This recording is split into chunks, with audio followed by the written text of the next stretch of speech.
Well, welcome everybody to our latest session of the Empire of the Ghouls. As usual, we're going to do a quick recap of what occurred last session, and then we're going to get underway with tonight's session. So team, you'll likely recall when we picked up last week, you guys were in the catacombs of the Aaliyah family. You'd been sent or resent back there, as you'd been there once before, by Gamal Aaliyah, as he had asked you to make your way back there and properly dispose of the Ghoul King. You guys had made your way down there, discovered that his urn was missing. Likely that vampiric harpy took it and left would be your best guess. You guys had poked around in some other areas that you hadn't explored quite yet. Primarily, you guys found this one area on the second level that you could kind of wedge between the pillars. Get back there. There was a very narrow gap that would allow you to get to the other side. Runak had Misty Step to get to the other side and then got himself into some trouble as he spotted an open sarcophagus and decided to approach it and check out what was inside. There was an undead creature inside, and then when it attacked, several other sarcophagus broke open, and more of these creatures, which you later discovered were mummies, emerged. As Runak was fighting for his life against the mummies, Barnaby made use of his Misty Step spell to also get back there to try to lend some assistance. Pretty quickly, the tides were turning against poor Runak. We had Laud using a dimension door to get himself and Glory to the other side, while we had Archgale and Grim and Caliban searching for a way to get there naturally. And so we had a couple different paths taken to get there. Essentially, by the time the rest of the team, I should say, was able to make their way around to Runak, he had already absorbed many hits and was standing tall trying to fight off the mummies. And unfortunately, after several strikes, the last strike that dropped him, what you would presume be to the ground, instead turned him into dust. He just turned into a pile of dust, clearly destroyed. You guys then fought and were able to defeat the mummies pretty quickly thereafter, not suffering too much in the way of wounds. With that complete, you searched around this area to see if there was anything out of the ordinary. You were looking for an exit because Gamal had indicated that how did anything get in here in the first place? Because the tomb here, the mausoleum, should have been sealed for years, so how could any undead creatures get inside or anybody else get inside? So he had asked you to sort of search around the outskirts of the building, see what you could find. After some careful searching, very careful usage of inspiration, and let's be honest, just not want us to twiddle our thumbs too much, the DM just pretty much pointing you right where to go. You guys did find the well-hidden secret doors down here in the catacombs, and eventually discovered that one of them got you to sort of like the outer edges of this level of the catacomb, where there was a vent to the surface. So a narrow passage you would have to carefully climb up to get back outside. You're able to do so and see that with piling that section up with sort of dirt, sand, rocks, that kind of stuff, you could pseudo seal this. I mean, to really truly seal it would take a lot more work, but as long as no one knows exactly where to look for this, it would be essentially sealed at that point. While in that area, you also discovered parts of a nest. It seemed as though it was maybe part of the vampiric harpy's nest, and in searching in there, you guys found a couple of magic items. Decided, or you didn't know they were magic at the time, but decided to take those and then make your way back up and exit here, saying you did everything you could do, just seal the entrance and you'd be good to go. As you guys were making your way back, off in the distance, as Grim was leading, he heard and saw sounds of a party of individuals.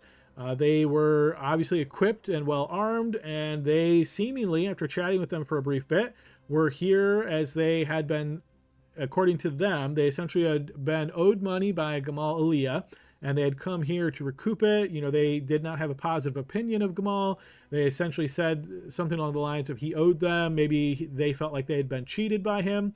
And so they asked you guys then to, why not just give half of what you discovered here? Obviously, this place was stuffed with riches. Just give them half. You guys did what you could to persuade, lie, however you want to put it, that you didn't really find much at all in here. You guys did find a little bit, and you didn't find like oodles and oodles of riches, of course, but you did find some things. However, it seemed as though you did not really want to part with any of this. And after some tough talk from both sides, eventually the leader guy said, Okay, let's just, knock them out and we'll take what we think is half and then we'll let them be on their way. And he rushed into combat, being much faster than you guys. And he intentionally said, go after the spellcaster, presumably referring to Laud, probably determining that based on how he was dressed compared to the rest of you. He slipped around to the side, was able to hit Laud pretty hard. Laud used some magic to try to back up. It turned out there was also another figure here, an assassin, waiting in the shadows. She slipped out and used some poison arrows or bolts to great effect, particularly on Barnaby, as she was able to wallop him pretty badly. The rest of the team was kind of scattered a bit, trying to fight as best you guys could. This leader guy and his minions were able to slip right past the character defenses, sort of get in the back and put the screws to Laud, knocking him down, and then essentially just killing him while he was down. This occurred after one of the minions was killed outright by Barnaby. Once that killing blow was dealt, the leader then shouted, they're going for killing blows, take them down, bring out the big guns kind of thing. The mage in the back then was using some magic to try to hit you guys. Eventually we had Caliban chasing her down the hallway with her using some magic to skip away, him using some magic to try to chase after her. He ended up in the trap once again of the scything blades. Eventually you guys back in the main chamber after Laud was killed. You guys managed to defeat these opponents with this leader guy taunting you the whole time. Eventually you did manage to defeat him. You kind of pressed in between to the mage to put her, you guys on both sides of her. She used magic then to disappear, perhaps teleport out of here, and mentioned that this level of danger wasn't worth what she was being paid. With that complete, you guys then quickly used Archgales, used some Revivify magic to bring Laud back to life. And with that death now behind you, you guys took a minute to chat amongst yourselves, review the items that you had discovered, and then we kind of quickly move time forward here. You guys made your way back to Seawall, got in a long rest, spoke with Amos, the individual who had shown up at the door. He opened a portal in the garden the next morning, the same place you guys had come here from the Shadow World, and you guys stepped through. He gave you guys a gem that you'd be able to use to essentially create a portal back to his house. And he said that it would be closed quickly or whenever his housekeeper closed it. So as soon as you open it, make sure you get through it quickly. The idea being go find the Archduke, walk through the portal to safety. So that's a quick recap from last time. What did I miss, guys?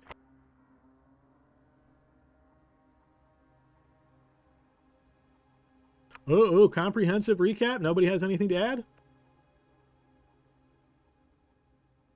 I think that was it. It was mostly battle. Alrighty, sounds good. All right, well, that is where we left off, guys. So let's go ahead and get you guys back over. Mic check. Yep, can hear you, Bill, loud and clear. Thanks. Alrighty, guys. So once you stepped through that portal, you found yourself in this location. So after stepping through, Amos had spoke to you briefly, and he said that when you use the gem, make sure that you don't bring any ghouls back through with you. As you appear here, you find yourself on this very wet and slippery rock. There is no good place to stand anywhere here. So essentially what you're looking at is wet stone, rippling water races down from the walls, seemingly at all sides. These pillars stretch up, and as you can see off in the distance, it seems as though they keep going for quite a while. Yeah, overall, this is a very dank and dark place to be. Those of you that can't see in the dark, I presume you guys are using light sources, unless you want to use other options. Yeah, I would use light. Would now okay, so we go through the portal. We are here. Would now be a good time to use the relic? Which relic? The Anu Akma's Book of the Hungering Dead? Yeah, we should figure out how that works. Do we know how that works yet? I do. Oh, good. But okay, let me review everything. However, from the brief memory I do have of it, it gives all of us dark vision and makes us look like ghouls. So That sounds accurate. Well, depends. If we are going to go to the Kobold City, we probably don't want to look like ghouls. But if we're going any other direction, we probably do. Do we need to go into the Kobold City? Maybe just stock up? We just stocked up. Oh, We should be good for now, right? should be. Do you know where we're going though? I think he suggested we go to the Cobalt City to get more information. So some idea of where to go from here to find, where he's being held. Well, can you turn us back? Could we just get close and then turn into not ghouls?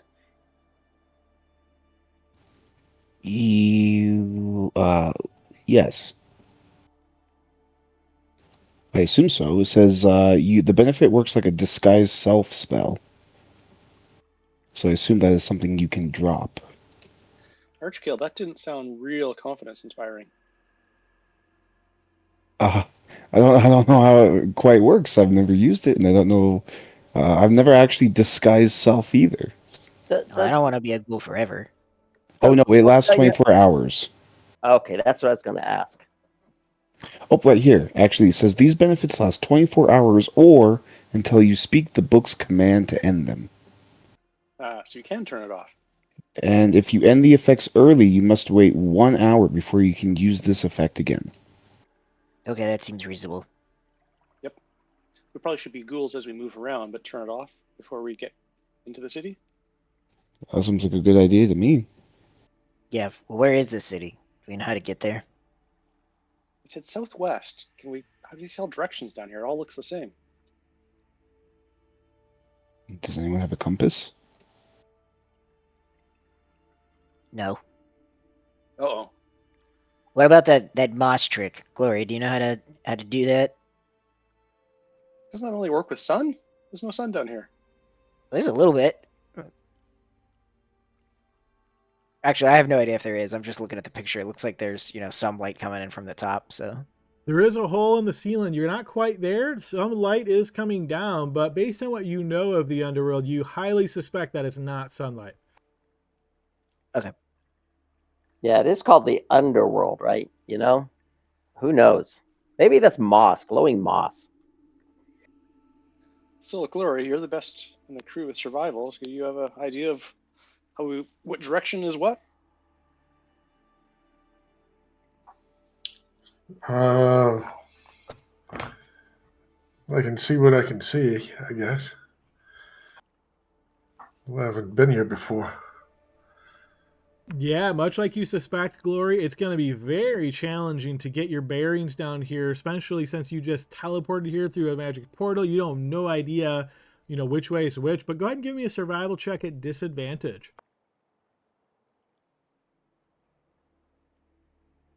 I believe in you, and I'll bardically inspire him. All right, that's going to be a failed check. Would you like to use that bardic inspiration?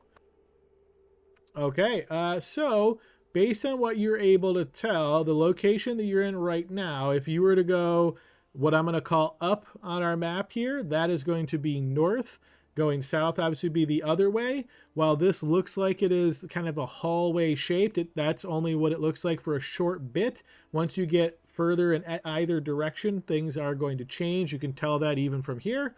So if you're wanting to go to the Kobold City, and if you believe that Caliban is correct when he says southwest, you would essentially want to come down on this wallpaper map. I'd point the way to the Kobold City. I believe it's that way. I believe that's north. Well, I think that is as good of a direction as any. Yeah, well, that or maybe, Archko, can your god tell us if we're going the right way once we get started a little bit? Oh yeah, actually I can do that as well. Let's see here.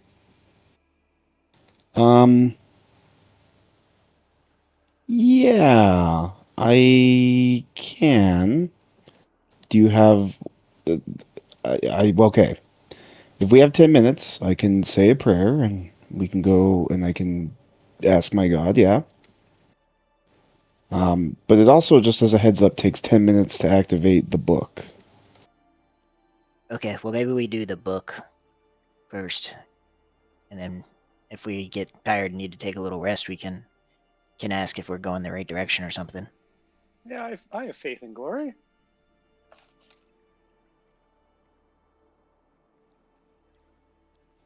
Okay.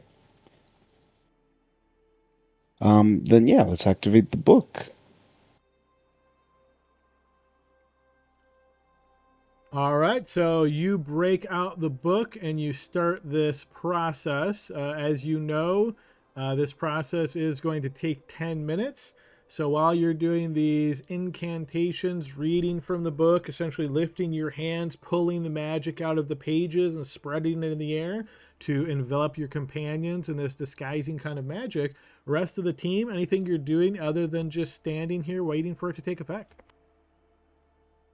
I will stand watch. Does there seem to be any creatures that we can see, like underground squirrels or anything cool like that? Give me a perception check there, Barnaby.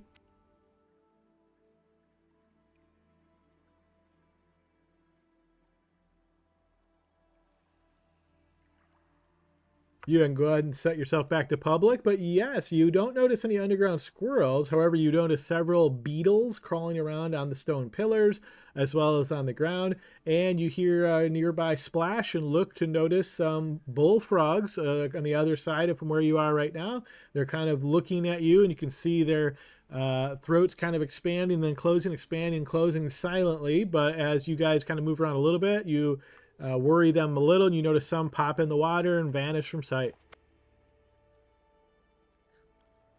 Caliban's going to try to figure out how we're going to move down here. These rocks seem slippery as hell, and I'm not sure how deep that water is, so maybe just kind of poke around to figure out, like, how are we actually going to traverse?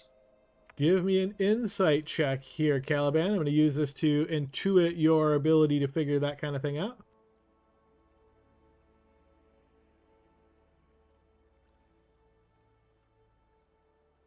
Not well, not easy. You can tell it is slippery. You don't see any real way of doing this other than going slow and being careful.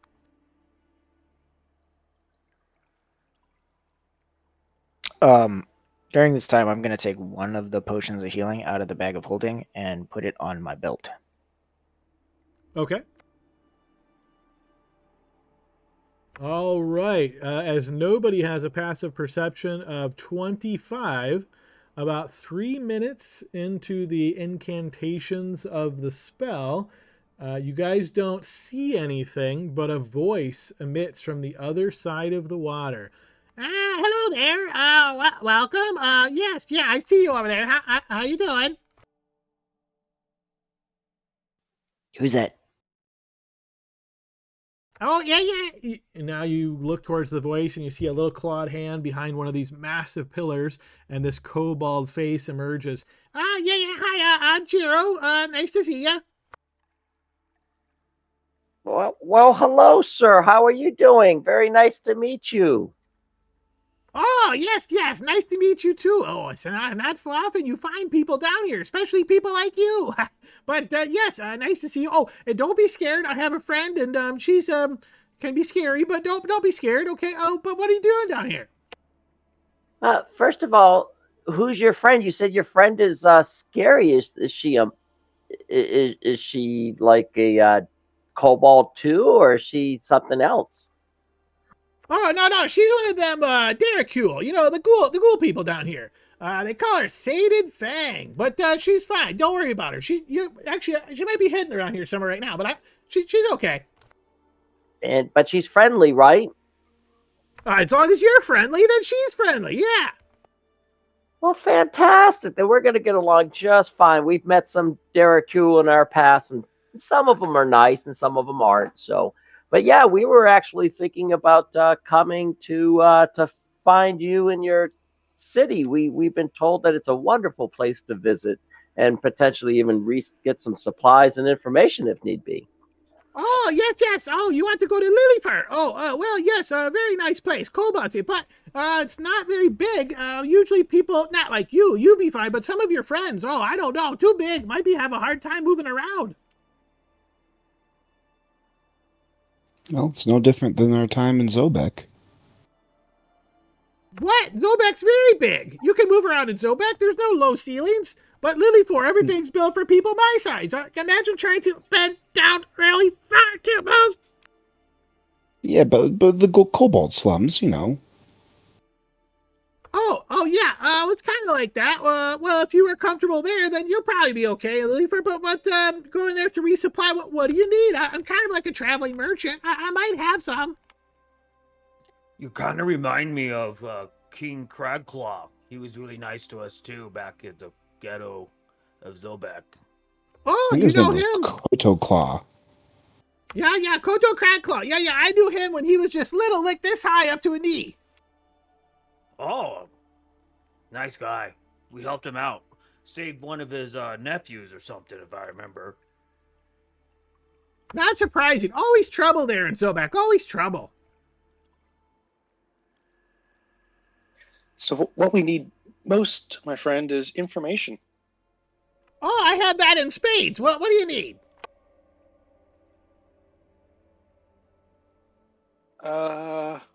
That's actually a really good question. How do we ask this, guys?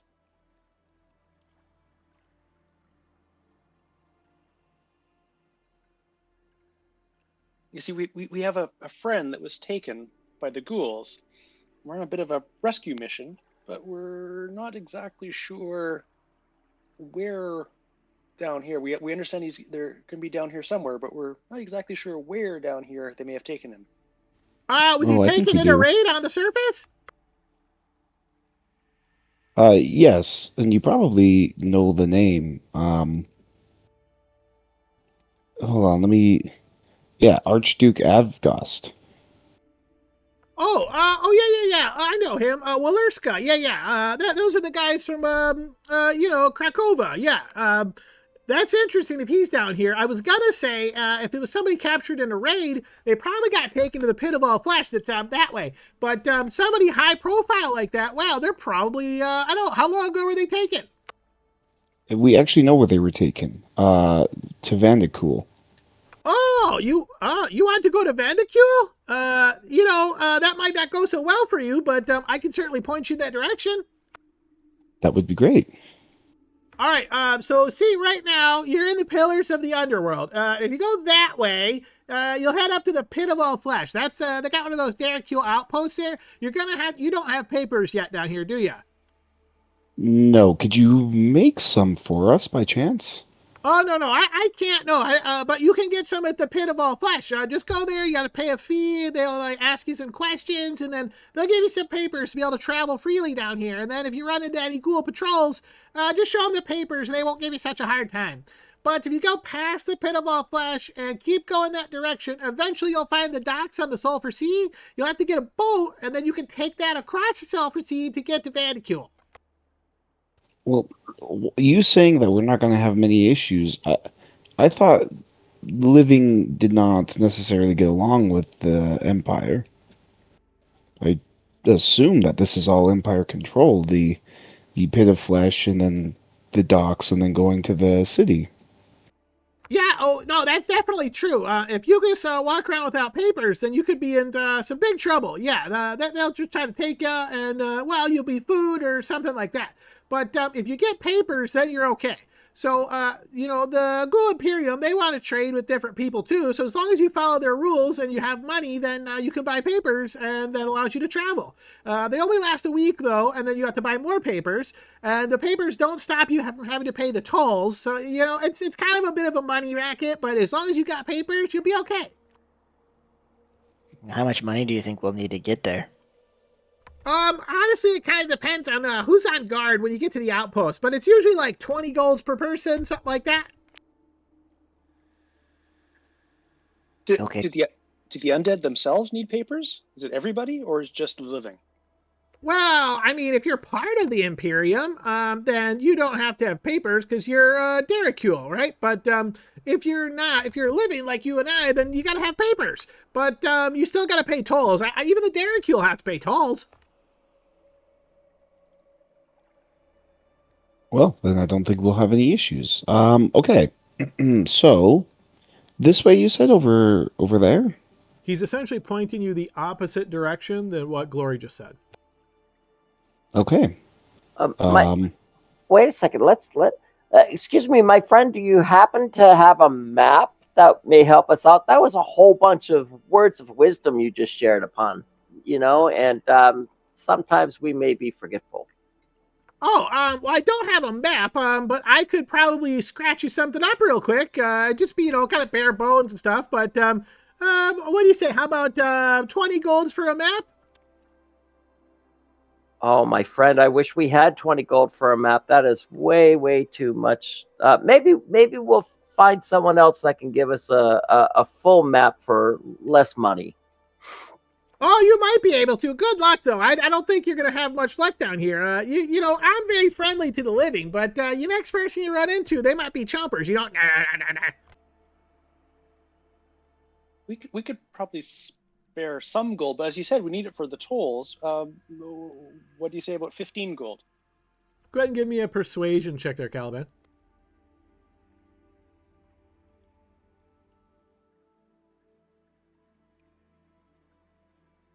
Oh, come on now. You're going to make me sit here and draw out a map, hand-drawn map, in the dirt and the dust while I'm here by this water, and then you're only going to pay me 15 gold? I mean, come on. Look at you. Look at the stuff you got. You can afford 20 gold. Come on. Just pay him up. Actually, that does raise another question. What is the best path to get there that isn't so treacherous, I suppose? Or do you just actually just have to walk through this moist, wet cavern? Yeah, unfortunately, unless you got ability to walk in water or swim, this is a pretty tough place to be. I try to stay to the edges, but I'm small and I move kind of carefully, and Saint Fang's really good because she knows how to step just right, but it's hard down here. There's no way around it. I'll give him 2 platinum pieces to make the map. All right, you guys are currently on opposite sides of this water. While the water is not massive, it's probably 20 feet across. So you could either try to swim it across, try to throw him the coins. How would you like to address that? Probably nobody's got like mage hand, right? Probably try to maybe fasten a little so I have a water pouch. I could probably put him in there and tie a rope to it and try to kind of toss it over that way. Again, we're going to need the map to come back too, right? I have a scroll case. Could actually put it in that. I would assume 2 platinum pieces could maybe fit in a scroll case. I would say so pretty easily, yeah. I'll do that. All right, so you're putting this in the scroll case, and I assume the scroll case was empty beforehand? Yeah, I don't have any active scrolls, so it would be empty, yeah. Okay, so you're putting 2 platinum in, and then you're sealing it, and then you're tying a rope, and you're trying to lasso it across? Yes. Well, I would probably give it to somebody who's a little more athletic than me, like Glory, to do that, but I think that would be the plan. All right, give it to me. I'll give it a good toss. Or, yeah, sure. I have advantage on athletics checks. Oh, well, that's a good... I'll give it to Grim. I'm getting Tremors flashbacks here. Grim, go ahead and throw me a sleight of hand check as you try to delicately and carefully lasso it across the other side. You do, pretty effortlessly. Hey! Yeah, you kind of loop it up, and whoosh, you cascade it over there. It goes exactly where you expect. It hits onto the rock on the other side, stumbles a little bit before you notice Vero grabs it with a little clawed hand. He goes, clever. That's, yeah, nice. Okay, let's see. He pops it open. You see he looks. He goes, ooh, platinum. Nice. All right. Okay, we're good. Just give me 5 minutes or so. I got your map. Just give me a moment here, okay? And you see he licks his tail and finger, pulls out some parchment, sits down. You see him start scratching some stuff out.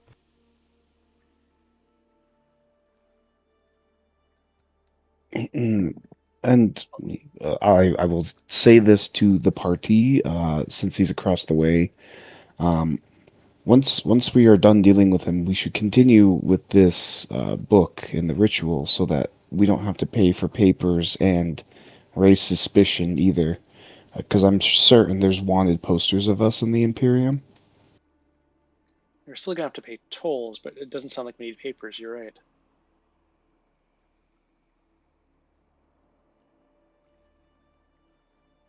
All right, I'm almost done with the map. Was there anything else you wanted to know?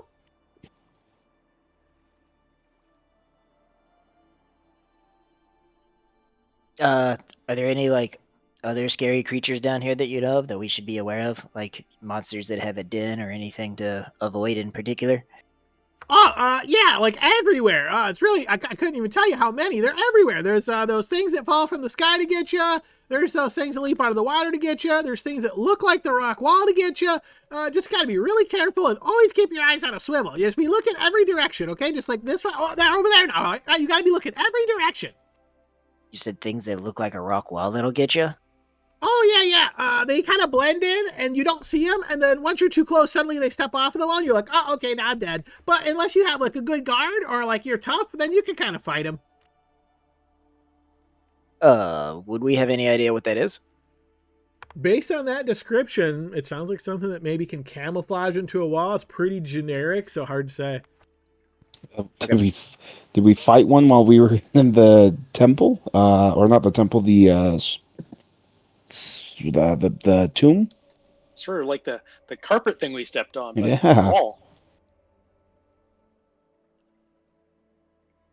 And even though you're drawing the map, which is much appreciated, my friend, how long does it take to get from from here to where we're going?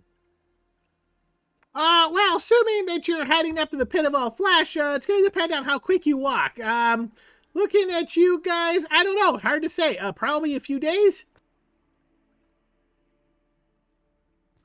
One other question. Is there any important people who might be in charge of interrogation in Vandecool? If there are, I don't know. I'm not like on first name basis with any of the leaders or anything. You know, I just kind of, stay below the line and make sure that nobody sees me or steps on me. Gotcha. Have you ever heard the name Duke Moretto Lichmark? Could you tell me about him? I've heard his name before. I think he's one of those ruler ghouls over there in Vandicule, but I don't know much about him. I just hear his name every now and again with some of the patrols. Makes sense. Okay. All right, here it is. Well, I won't say it's like a beautiful piece of artwork, but I think I need to undo myself here. That's pretty good. All right, hang on. You see he kind of puts it back in, tightens up the end, and then you see he has it, and he's like, okay, I'm going to throw You see he lifts his hand back, and then you see it's suddenly not in his hand anymore, and he looks, oh, yeah, probably better if you do it. And then from the shadows, you see it gets cascaded across to you guys pretty easily and lands on the rocks on the other side. Well, thank you. Yep. Hopefully that makes sense. I did as good as I could there. Shows you kind of what I know, and yeah, I should help you. What I'm going to add this to my character sheet. What would I call this? Just like map of the underworld or something? Yeah, you could say map of Ghoul Imperium.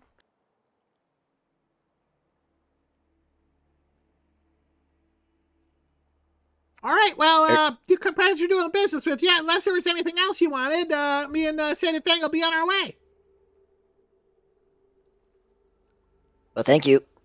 Very nice to meet both of you. Yep. All right, see ya. And you see he starts slowly trudging his way, and you see every now and again he slips a little bit and then balances himself and then just starts keep going on. Well, that'll be helpful. We learned quite a bit, so. I definitely think we'll want to develop some kind of backstory, being quote-unquote ghouls.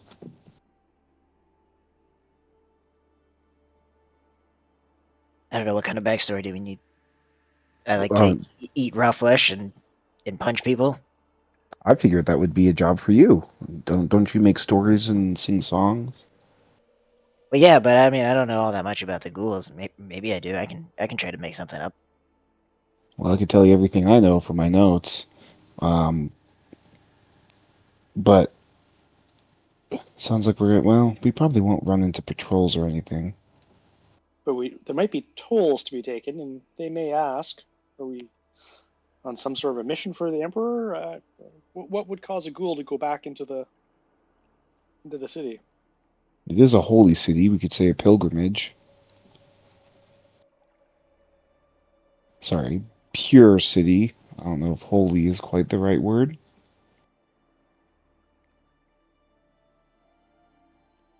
Yeah, I guess that sounds good. Let me see if I can think of something. But in the meantime, I'm gonna continue this ritual. Okay.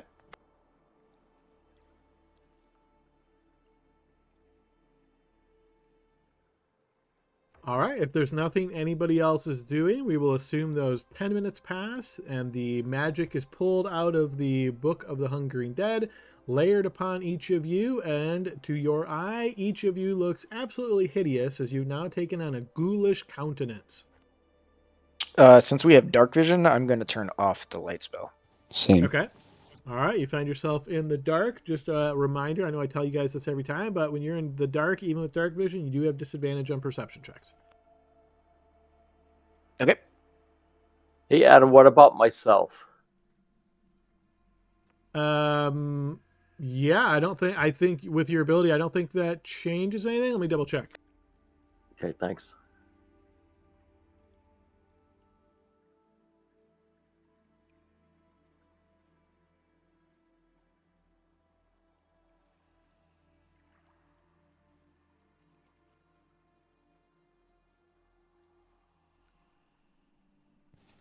And then while that's going on, let's think. I want to think about a good story.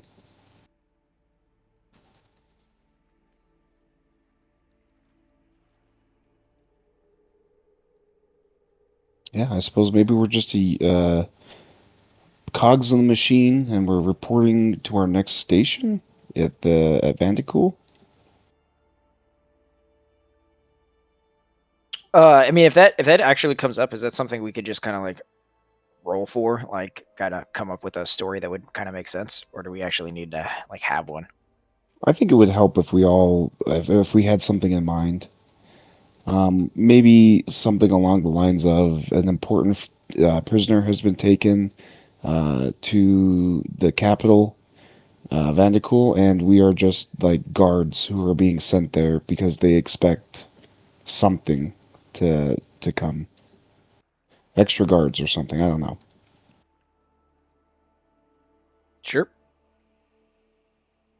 Okay, it's simple enough. We understand that there are some unsavory live ones headed towards the city, and so they've recalled some extra guards some elite guards to defend the city. I think that's excellent.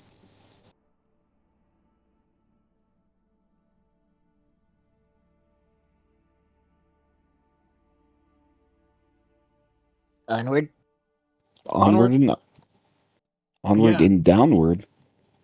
Yeah, so I'm just going to say for now, Barnaby, yeah, you're affected just like everybody else. From what I'm reading here, I don't see any kind of special exceptions. Your ability says you can see normally.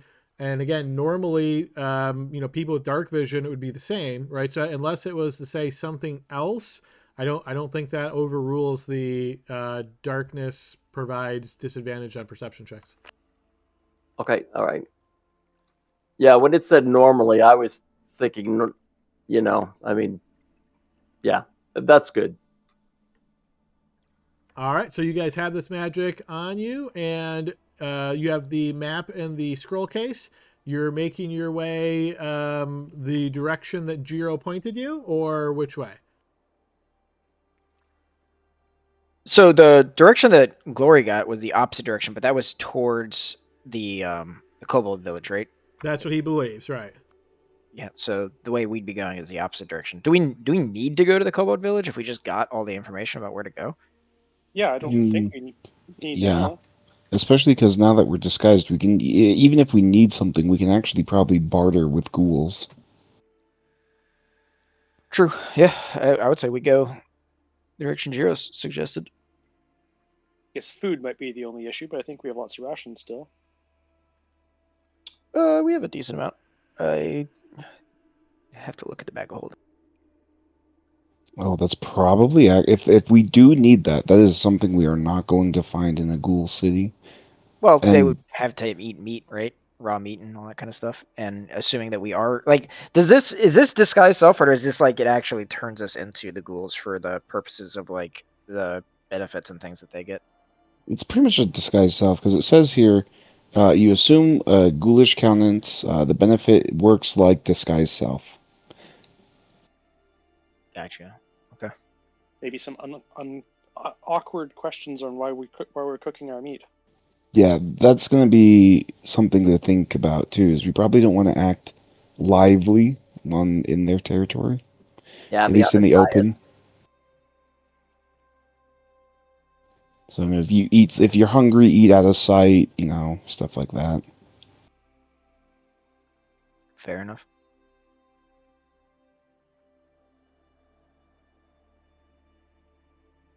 All right, so you guys are pressing on. Yes.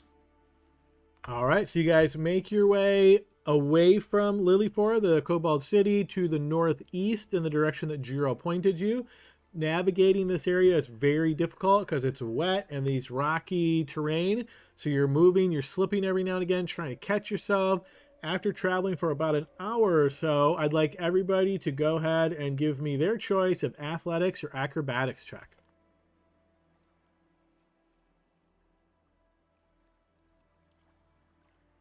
I am going to use a lucky point to roll this at advantage. Okay.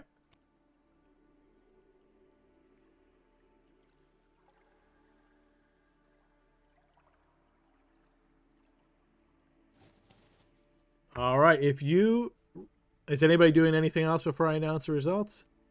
I'll spend inspiration. Okay. All right. If you rolled less than a 15, you have slipped and fell. So if you rolled less than a 15, you're going to take, or I should say, if you rolled between an 11 and a 15, you're going to take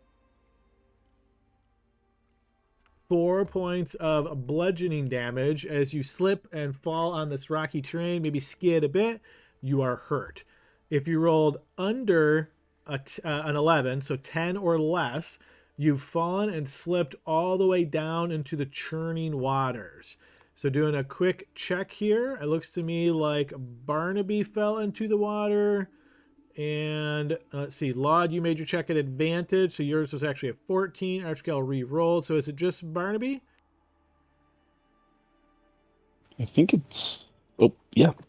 Does your aura work on that or no? No, that's for not for skill checks. Okay. Only saving throws. Actually, let me see if I can. When a creature makes a damage roll or succeeds, okay, no, it succeeds on an ability check or attack roll. Okay, I can't help like save you from a failure. All right, so Barnaby, as you've slipped and fallen into the water, you are going to take 4 points of bludgeoning damage and 3 points of cold damage from this effect.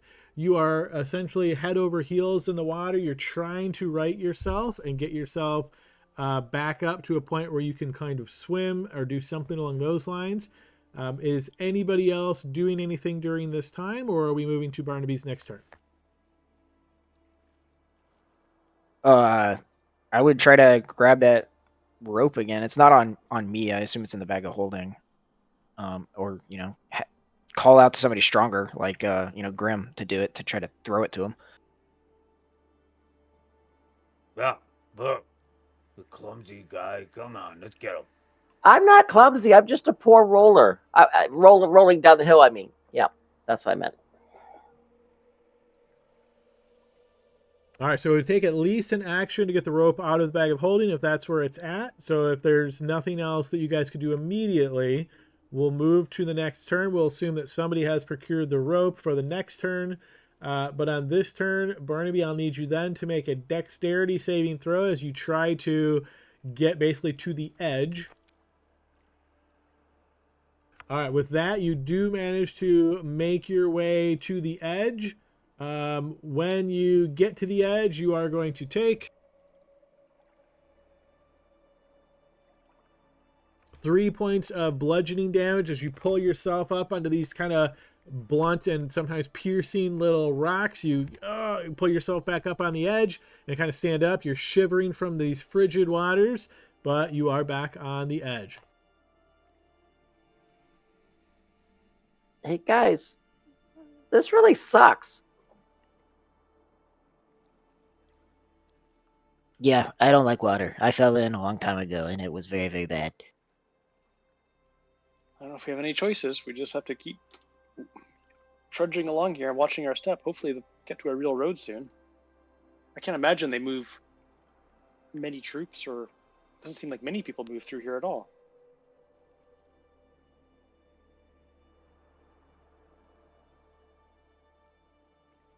All right, Adam. So am I back, just for visual aid here, am I back with the group when I got back up there, or do I need to climb up something, or how's that working? You've gotten to the edge, and then carefully you can maneuver yourself back up to the higher tier where everybody is without any additional checks. Perfect.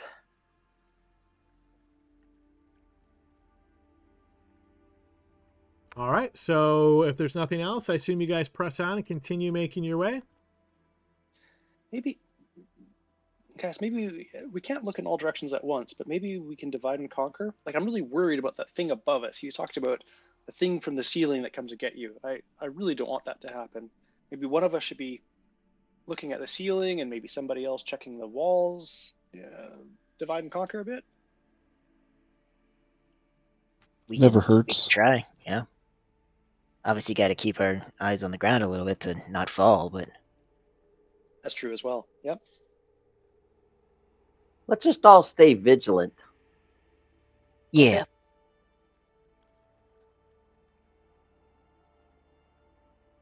All right, you guys press on, continuing trying to do what you can to be careful here. As you travel for about another hour, I'm going to need you guys to make that check again. Athletics or acrobatics, your choice.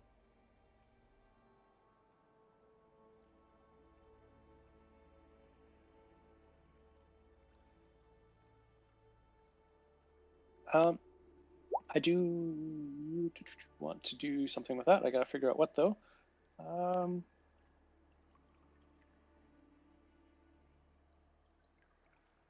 Isn't there there's a fighter thing I can do here. Tactical mind ability. When you fail an ability check, you can expend a use of your second wind to push yourself towards success. Yeah, I think that might be a good thing to do.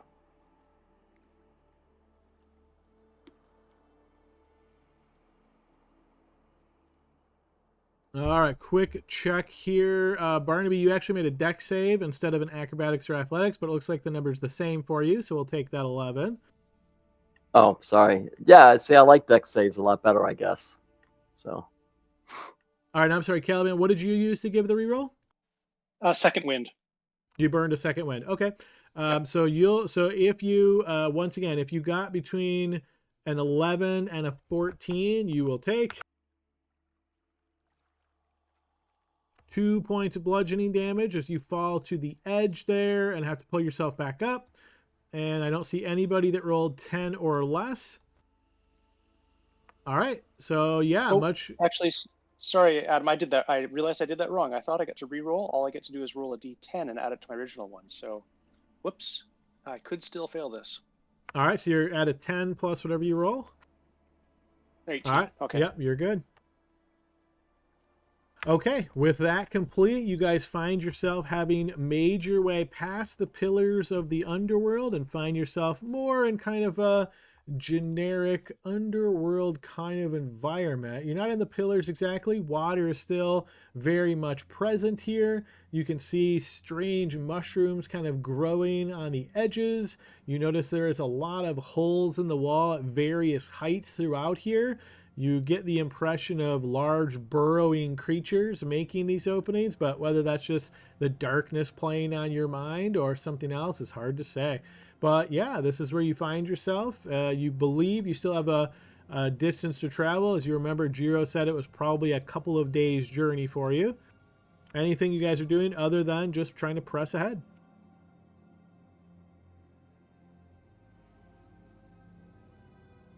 Nope. Still being vigilant. All right, you guys continue moving ahead as best you can as you're traveling for about another hour and a half or so, maneuvering around these mushrooms, making sure not to step in the frigid water. You notice as you get to an area here of kind of descending elevation. It's a very weird shape as far as like a rock formation. You notice what looks almost like dim light coming from one area to your west. And as you're looking off and trying to sketch out or, just mentally assume what is there, you notice some movement to your northwest and you catch a humanoid figure off a bit in the distance who doesn't seem to be noticing you and walks from the northeast to the southwest. As you get a little bit of a better look, again, all of you are relying on dark vision at the moment, so it takes until they're kind of like at the edge of your vision before you can really see them, and it appears to be a kobold, and an odd looking one at that. It looks almost like an albino kobold, and you notice a bunch of things hanging on this kobold, and you have to blink your eyes a few times before realizing that they are bats.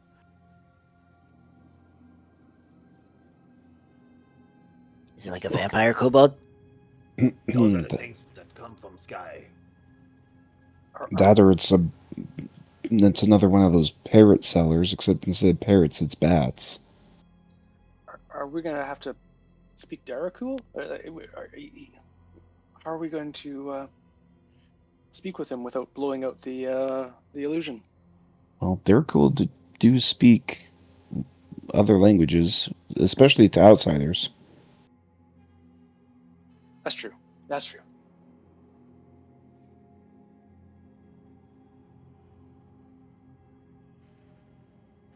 You just need to act the act, walk the walk.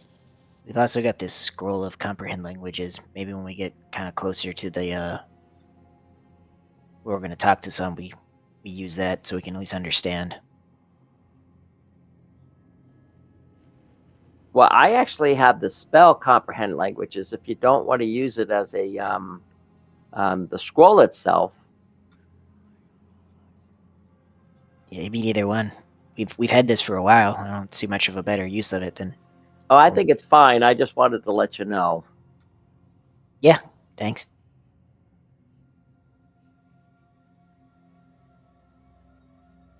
Do we All call right. out to this little guy? You notice this kobold kind of kneels down for a minute and seems to be like tapping something on the rock ground.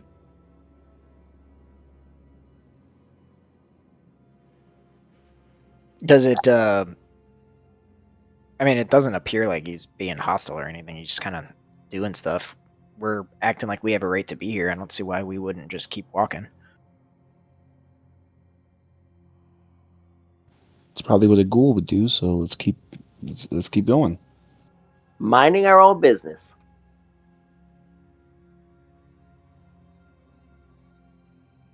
All right, so you're essentially heading in the same direction you were, which will take you pretty close by this kobold. Yes. All right, you make your way a bit closer and get within distance of her. And you notice as you're getting closer that yes, this is indeed a female kobold. As you get a little bit closer, the sound of your boots start pounding. And yeah, she turns and looks in your direction. And she says, a patrol. Well, hi there. Hello. Come, see. No time to see. We are very busy.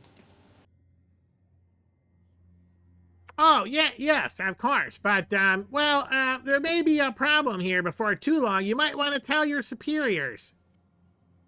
What seems to be the problem? Come look.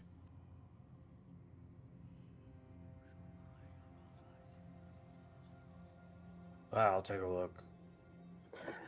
I go with you. Really quickly, I don't know if I have light turned on. I'm gonna turn it off in case I do.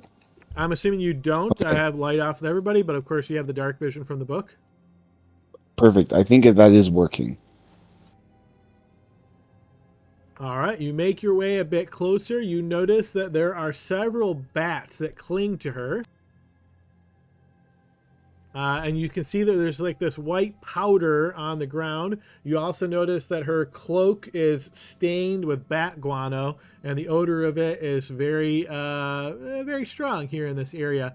And she says, "The light here on the ground is, it's not natural, and it's trying to find out where it's coming from. You can see this very strange confluence of the energies in the rocks, and I'm worried that this is going to be dangerous."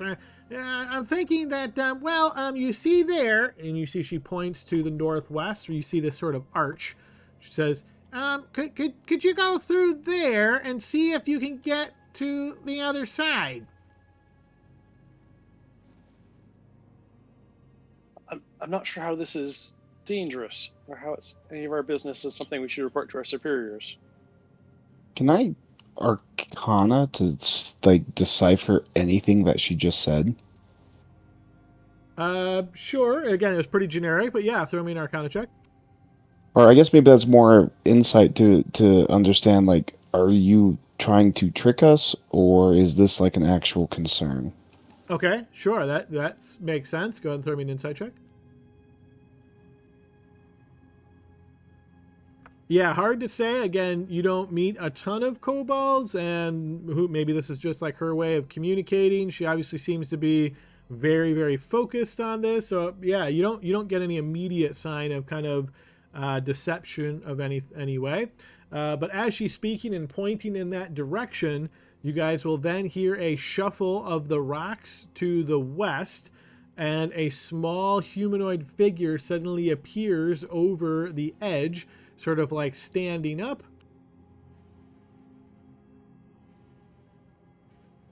As it does so and looks in that direction, with a scream, the creature shouts out, "You're not worthy to treat with the minions of Kamazats!" And you notice it motions with its hand. I'm going to put us all into initiative order as this is all happening around you guys.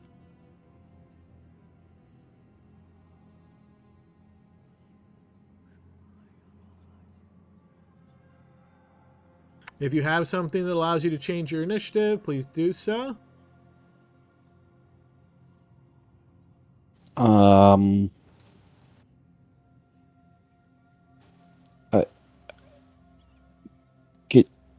Can I switch with you, Grim? Sure. It's your funeral. I'll take a 9.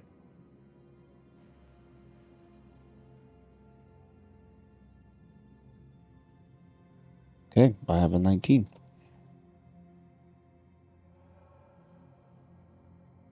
All right, I'm assuming everybody's initiative is now correct. All right, let me go ahead and change up the battle music here. All right, there's not necessarily an obvious battle at the moment, but based on how this individual shouted, it certainly doesn't sound positive. Archgale, it's your turn to react. Okay, I'm going to shout in Draconic. Is that person with you? We're friendly. You notice the kobold turns back at you and goes, "I don't know who that is." Okay. Fair enough. Okay, I'm gonna go 5, 10, 15.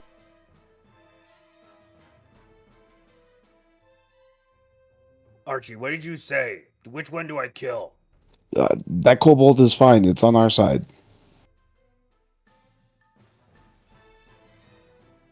20.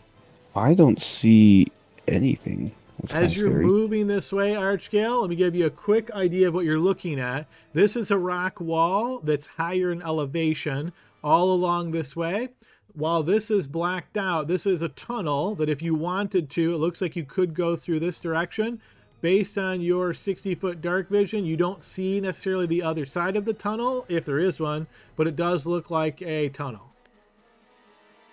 Okay.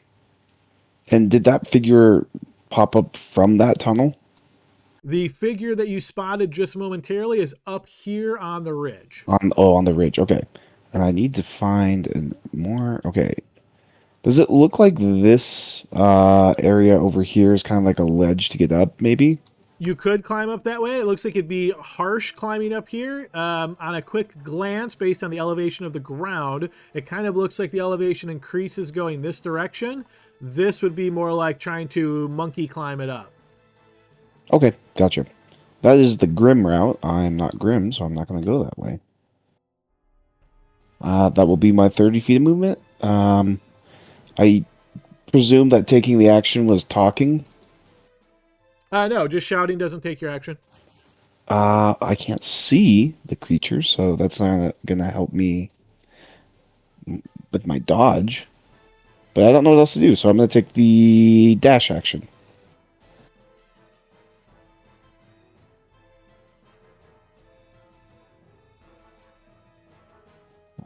This will be 20, 25, 30, and I will end my turn.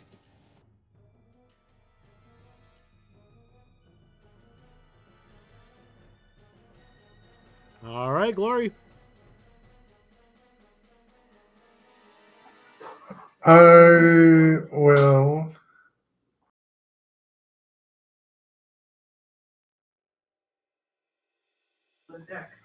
I don't really know what to do. I'll just take dodge action. Okay. All right, before Barnaby's turn, doing a quick measurement here. Okay, yeah, Archgale, as you're standing there, you see some movement from the ridge to your northwest. And a figure emerges under one of this like high pillars. As it does so, you notice it looks down towards you and it utters this word. And as it does so, you notice like darkness seems almost to envelop in its mouth and then gets pushed out towards you. When that occurs, suddenly that darkness manifests as forms very close to you.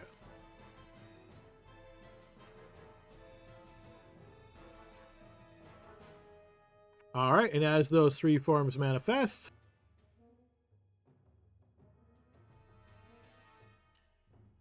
we'll go ahead and add them into initiative. All right, and then that figure at the top is going to move back a bit, and it is Barnaby's turn. All right, Adam, and I did see the adjustment, so thank you for that. Seeing that, well, let me ask Adam about how high is it to get to on top here? Which area specific? So that's not particularly high unless you're trying to go up to the top of this pillar. That would be probably 120 feet in the air, something like that. If you're just trying to get up on top of this ridge, assume this is like 40 feet here. Probably more like 35 feet over here, getting higher as you go this way. Is there an area that I can get up on top that's 30 feet? Basically, I'm asking for Misty Step purposes. Not to your west. Again, without giving you information that you can't see right now, I'm going to say Sure. not what you can see. All right, fair enough. I'm going to go ahead and seeing that my buddy Archie went over here, I'm going to kind of move up to see if I can help him a little bit.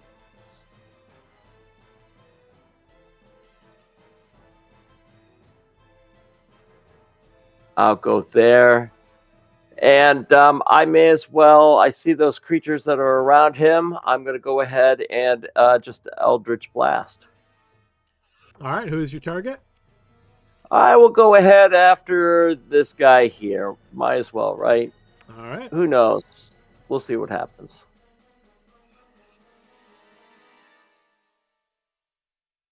All right, yes, both of those Eldritch Blasts will connect. And it should be counting my charisma now. So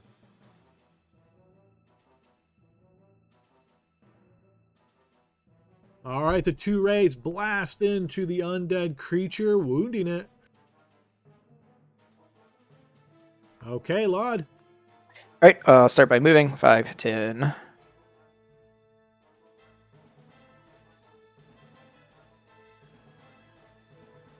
Can I see the? I'm not sure if it's like a different elevation thing or not. The guy that shouted like up here. You said. You don't see him at the moment, no.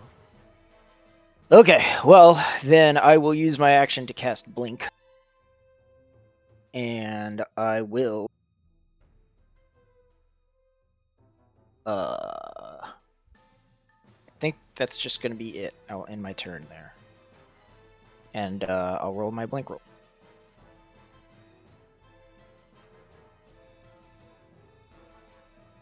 I do not turn invisible. All right, that'll end my.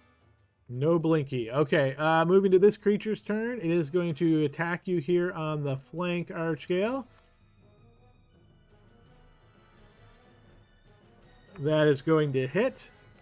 I will reaction shield.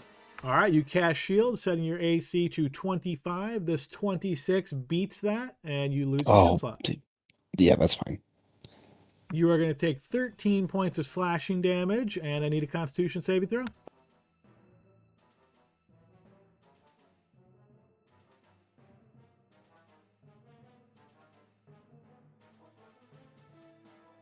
All right, you easily pass that. You feel yourself kind of starting to lock up momentarily, but you fight through it. All right, move down to the Kobold's turn. The Kobold seems to be like, what in the world's going on here? And she gets back here, and you hear her say, it's okay, calm down, little ones, calm down. And she's patting the bats all about her. All right, this one is going to do the same against you here, Archgale, attacking on the flank. 25. Your AC is 25 with shield, so that is still going to connect. That is going to be Adam's dice are looking good. Yeah, 2 hot ones off the bat. Yeah, that's going to be 13 more slashing, Archgale, and another Constitution saving throw. Yes, once again, you feel yourself starting to lock up just a bit, but you fight through it. Okay, next up is Grim. Okay, Adam. So you said that the next to the kobold isn't not as tall of a cliff face, right? Correct. This is like 35 feet high, and then it goes higher as you go this way, so it's more like 40 over here. So yeah, but right here is like 35 feet up. Okay. And I'm mindful of the walls, so I'm gonna move where the kobold moved. I'm gonna move there for 5. And then I'm going to climb the wall and then use adrenaline rush, just so you know that I will have plenty of movement if that matters. But okay, sure. Throw me an athletics check to see if you can climb up to the top. All right, that is going to be a failure. So as you start, I'll burn my inspiration. Okay. 16 is going to be a failure. So as you try to climb the 35-foot high wall, you get about 15 feet up or so, and then you cannot get any higher on this turn. So you've used, let's say, 40 feet of movement. If you wish, you can pause here and try to climb again next turn, or you can, drop down and use the rest of your movement, suffering fall damage, of course. That's slippery rocks. Damn it. All right, Caliban. Caliban is going to first. I think we're going to have need of it. He's going to use a bonus action to cast Jump. Spell slot. I think he needs to get Archgale. Seems like he's in a bit of trouble. So we are going to go 5, 10, and then I will do a jump. So that gives me a 30 to there, which will put me at 20. Archgale, you're kind of in a bad spot here. And he will just try to Adam, I assumed we were marching, so I didn't have my shield on. Just. I think that's reasonable if that's how you typically march. Yep. Yeah, okay. I've already used bonus actions, so just regular attacks here. Ooh, we're off to a rough start. You Start swing again. out and miss. Kind of slippery on these rocks. There we 19 go. connects, though. Your blade slashes into the undead flesh of the creature. I'll sap them at the same time. Do a last 5 feet of movement to there. And my turn. All right, this one's turn. It is also going to attack you, Archgale.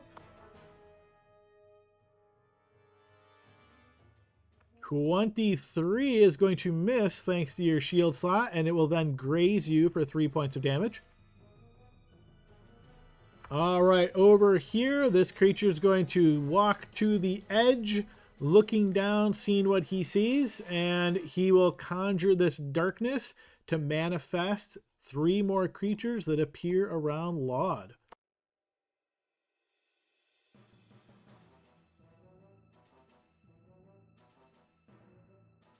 All right, as those 3 appear, let me go ahead and turn those visible. And let me get those in initiative. All right, from there, he's going to back up away from the edge. And we move to the top of the next round with Archgale. Okay.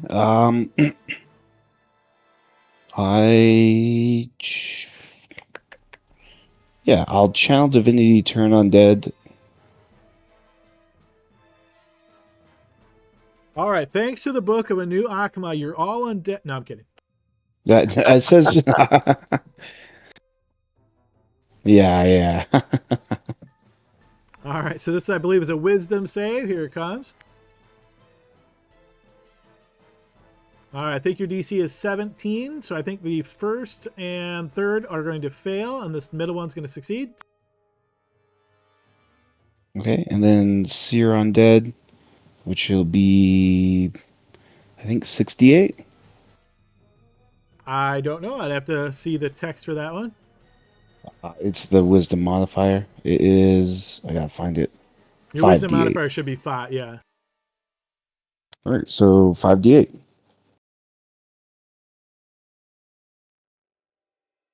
All right, 20 points of radiant damage. That is going to destroy the one to your west. The one to your east is wounded. Okay, and he is. Yeah, that's fine. That being my action. I don't think I have a bonus action. My bonus action, I will use durable and end my turn.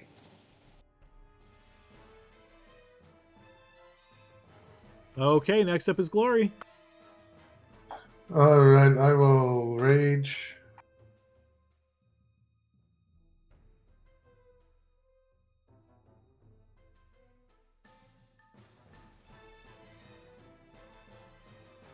Move to there and attack this guy. Okay.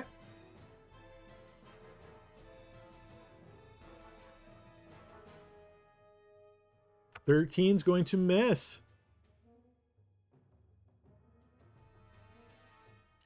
26 will certainly hit.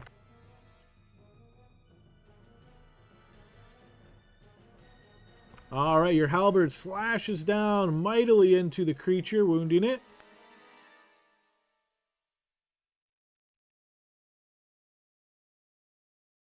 Let's see.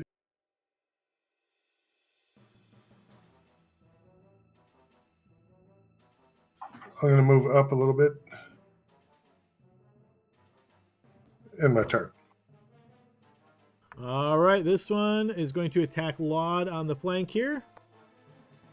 I'm going to reaction attack it. All right, it gets to attack first. That'll be a 20 on Laud. Yeah, even shield's gonna make that hit. All But I right. will not shield, I guess. All right, so Laud, you'll take 11 slashing, and then I'll need a Constitution saving throw.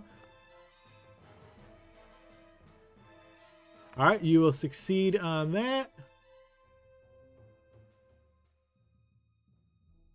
Oh, actually, I didn't realize it was you actually had to hit. So you have to wait till he hits. But okay, so you take that damage. You did pass the saving throw. Based on the damage he dealt, however, that is going to cause the topple effect. So he is going to knock you prone. Okay. Okay, now that triggers your guardian. You can go ahead and make your attack, Glory, unless you already posted. No, I don't see it yet. Go ahead. 14 is going to miss. Okay. Alrighty, this guy's turn.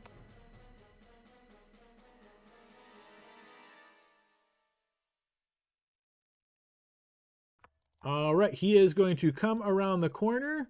You're going to see as he summons the darkness once again, and you notice another one of these creatures appears.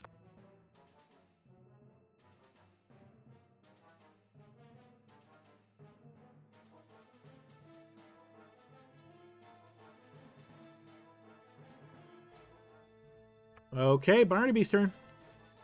All right, Adam. So would it be safe to say I'm not wearing my shield? I just kind of assumed I would have before we went up and spoke to this Kobold person, but that's your call since I didn't say it. I would not assume that, like, unless you say like, hey, this looks like a dangerous situation, I'm going to ready myself, right? So, you know, again, generally when you're traveling, I assume you're wearing kind of like typical traveling stuff. You don't hold your weapon and your shield in your hand constantly. So I wouldn't assume, assume tells me that you forgot to mention it. So that means that I think you walked up with nothing. Yep, that's fair enough. So I'm going to go ahead and put on my shield. Okay, action to down shield. Yep, and then I'm going to go ahead and I'm going to... Actually, I'm going to come here just so I can help my colleagues out a little bit better.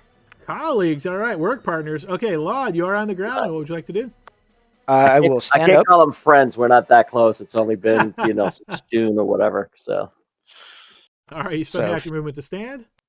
And then I will grab Glory. Glory, let's go! And then I'll cast Dimension Door up there, like where I could see on the ledge where that that guy that summoned these just kind of ran off to.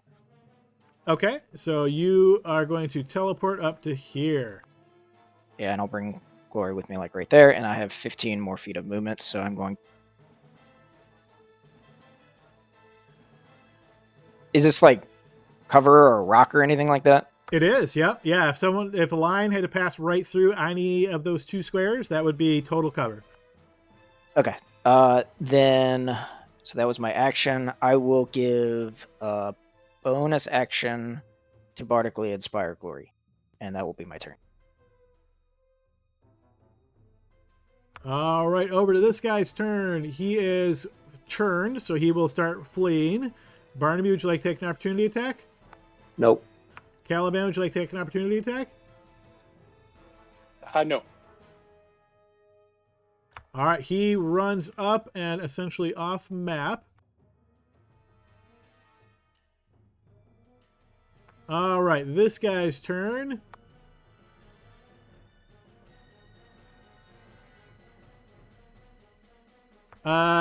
Grim, you notice the kobold comes here and says, there's a nice sloping way over here to get up, much easier than what you're trying to do.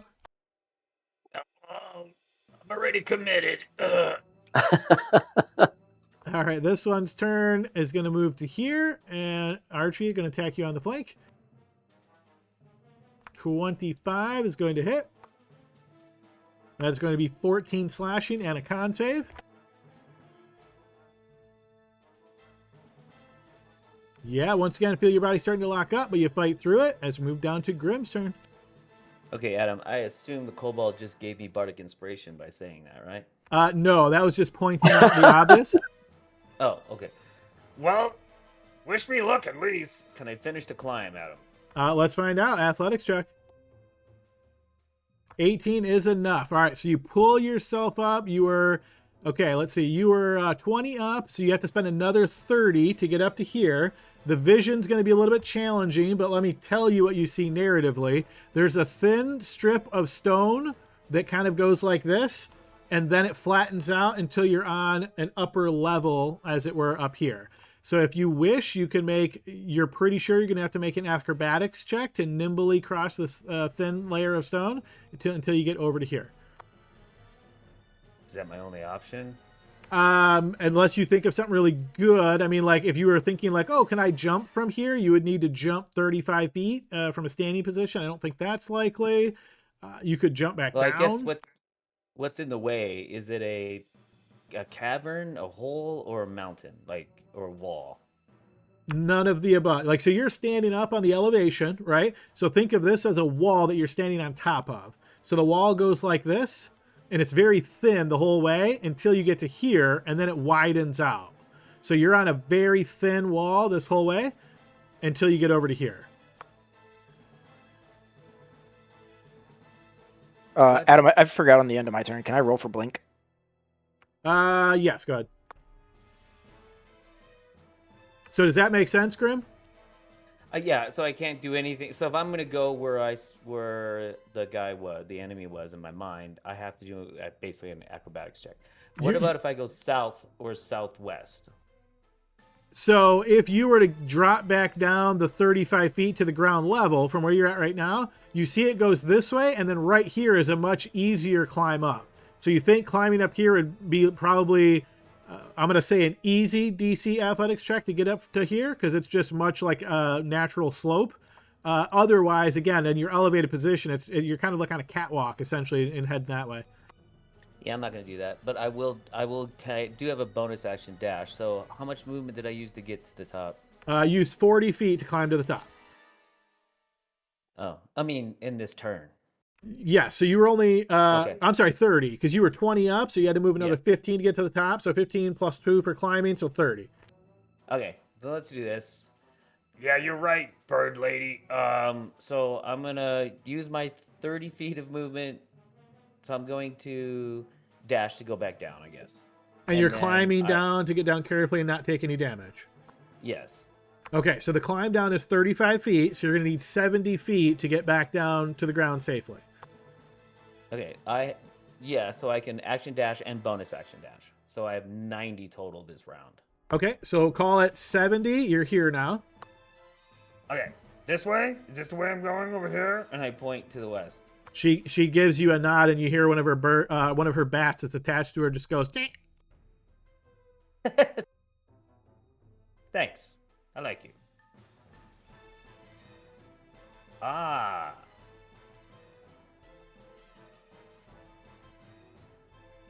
One. And I'm assuming it's this to my northwest is the easier elevation change. Correct. Yep. You notice almost like carved into the rock here is a natural slope. It's not no check, but it's a very low check. Okay, there's my 90 feet and my turn. All right, Caliban. All right, Caliban, seeing that these things are definitely picking an arch scale, he's going to move up to here, and he's going to touch arch scale in the arm and cast protection from evil and good on him. Okay. And do you have a flask of holy water worth 25 gold pieces on you? What? I didn't see that in there.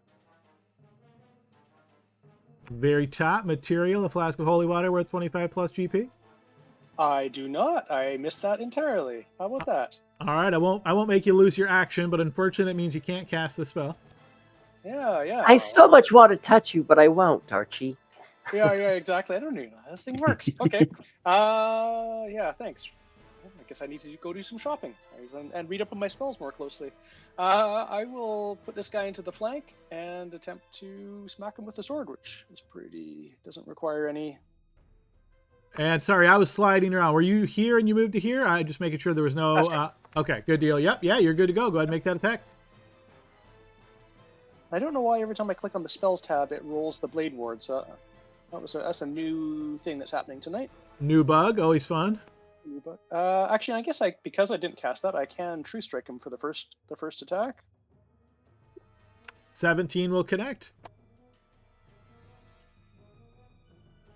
All right, your blade slashes in, radiantly wounding him. 27, Ooh. yeah, that's certainly going to hit. Nice. 29. I'll damage him and sap him on that one. All right, he is wounded and sapped. My turn. All right, this one, he is going to continue attacking you, Archgale, on the flank. 25, that is going to connect. That is going to be 9 slashing and another con save. That It will won't be a matter. failure. +5. Yes, that will be a failure. Archgale, you are paralyzed.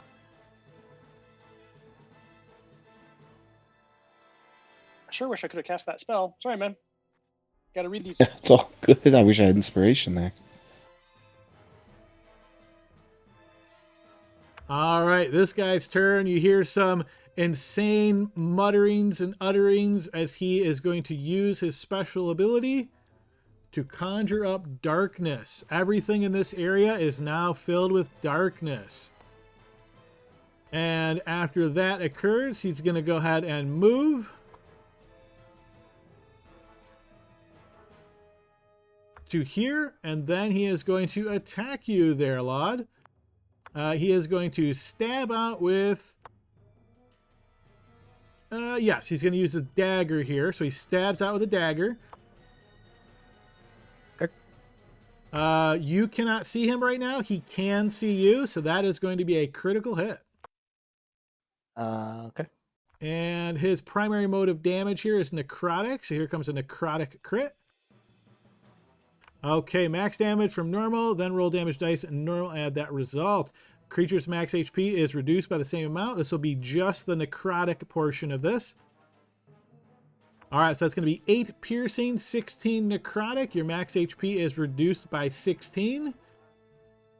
As he strikes into you there, Laud, I'm also going to need you to give me a wisdom saving throw. I have an ability if this is... A 3 is a failure. I will reveal that.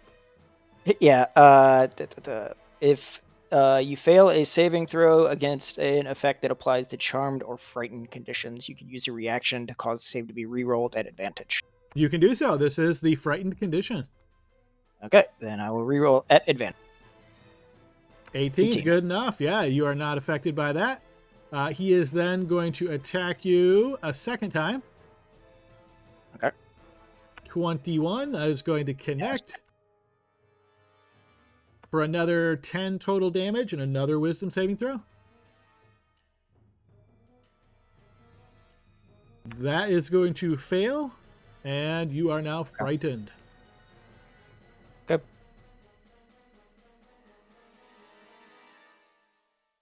Okay, top of the next round, we got Archgale. You are currently paralyzed, Archgale. Your turn ends, but you get an immediate Constitution saving throw. Perfect. And then I'm gonna roll that. +5 because, or I think whatever Barnaby's thing is. Yeah, 15. Yep. 15 is good enough. You're no longer paralyzed. And then really quick question. I am assuming something, but I want to double check. With the Holy Robes of Adeline, it says I have protection on it or advantage on saving throws against spells. I am assuming that these claw attacks that cause paralyzation are not a spell, so I haven't brought it up. That is correct. That's a correct assumption. Perfect. That's all I wanted to make sure. Thank you. All right, move over here. Glory, this is darkness. As a reminder, because he did not hide, you have a vague notion of where he is, but he still has... you would still have disadvantage on any attacks against him because you can't see him. Okay. I'm going to go here and try to attack the space where I think he's at.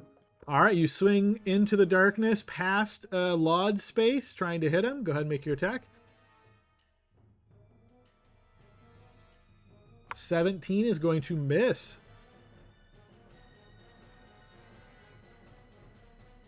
And 15 is going to miss. You do have Bardic Inspiration if you want to use it. Oh, that's right. I can use that. I'm going to try to use Bardic Inspiration on that second attack. Okay. 16, unfortunately, still going to miss. Since I missed, I think I have to use Extend Rage as a bonus action. And in my turn. All right, we move to this guy's turn. He's going to move.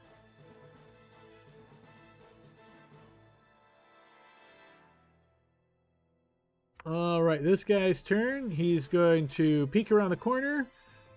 Notice that one of his guys has been turned and use his ability to conjure a new one.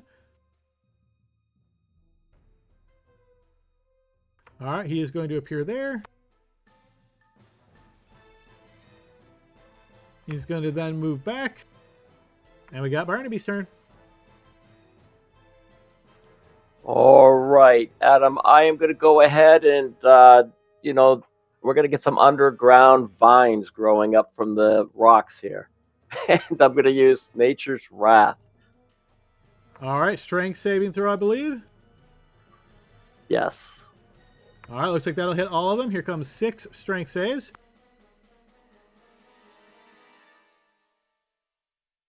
All right, looks like we've got 3 failures and 3 successes. So let's see, first guy, second guy, and 6th guy are going to fail. Let me go ahead and set that condition. Okay, and then remind me, they get a new save at the end of each turn? Yes, they do. Okay. All right, that's your action. Anything else? Actually, I am going to, I'm going to go ahead and just end my turn there. There's nothing for me to really bonus action that makes it worthwhile right now. Okay, Lodge, you find yourself in darkness and frightened. What would you like to do? Okay, so frightened, I can only I need to run away from him, correct? You don't have to I run can't away. move. You can't get closer to him right now, and any attacks. But you also you're can't at a see him. disadvantage. Maybe you do get closer because you can't see him, though. It's kind of like the thing with invisibility, though. Like, you know where he is, so you can't move closer in his direction. Okay, well, I'm going to disengage anyway, so I don't think that's going to be a problem. So action is disengage, and I'll move 5, 10, 15. 20. Let me double check disengage real quick. I don't remember if it says it works on targets that you can't see. Okay.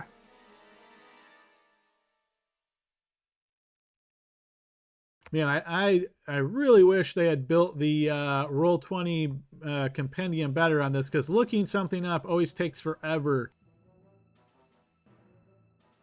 And then a lot of Yeah, times the search is terrible. horrendous. Oh my god, it's so bad, and it makes me wonder who they consulted with when they built this and said, yeah, this looks good. All right, let's see.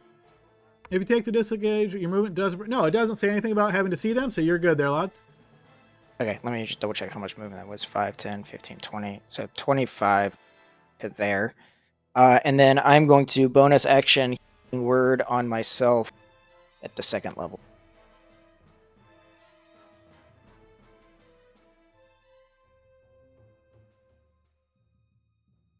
So get 15 back. And I will roll for blink.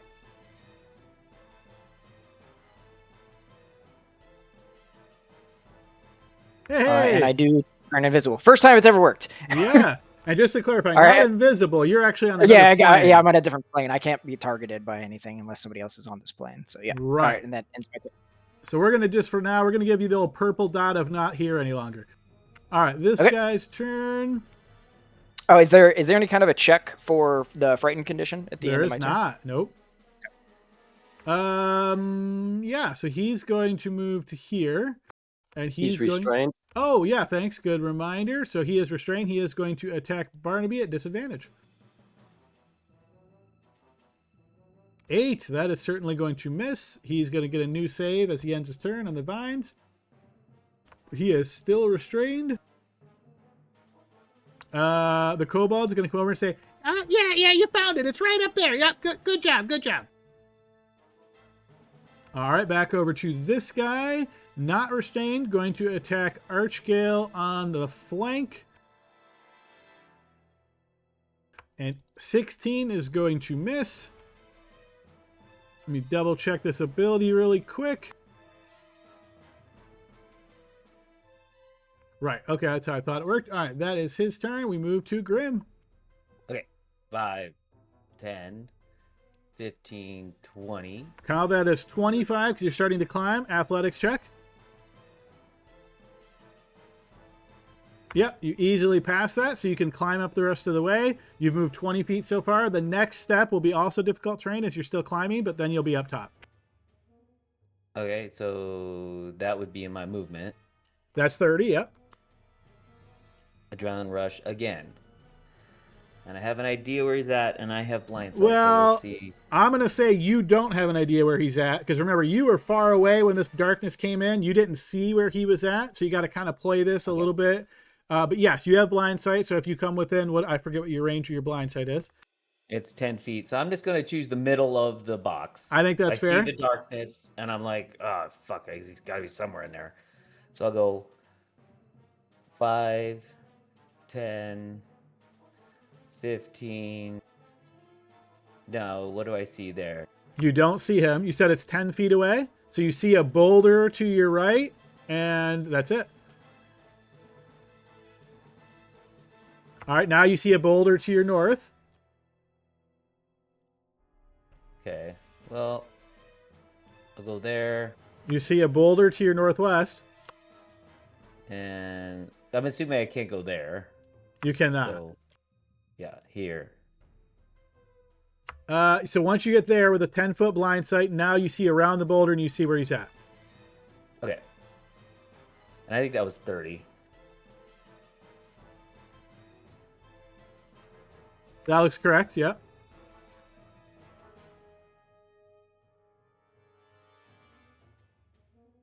All right.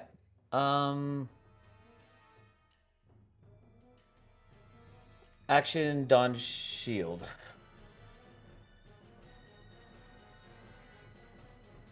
All right, slide over to the other side of the battle with Caliban. All right. Caliban's going to take advantage of the fact this one is wound up to give him a good hard shot with True Strike. 22, yeah, that's going to hit. 9. That will wound the creature. Chipping away. Oh, I guess it's still advantage. He's still bound up. Yeah, 25, 27 will hit as well. Damn it. Ooh, that's a good roll. All right, you hit him and you see he vanishes away as though he just like is no longer there. Woo. So, oh geez, there's a lot of these things. He is going to move down, to here to flank this one. And I'll end my turn. Alrighty, we move to this one's turn. He is also restrained, so he's going to attack Archgale on the flank.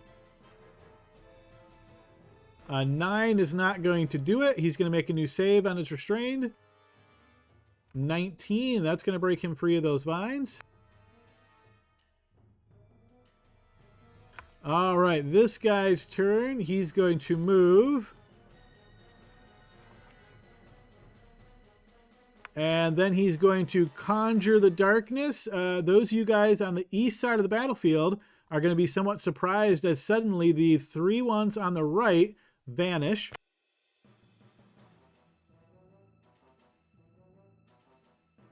And he's going to put those guys, let's see, one there, and one there.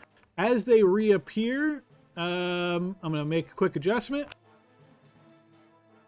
Okay, so that is those guys' turn. I'm going to refresh their initiative because they are essentially new creatures at this point.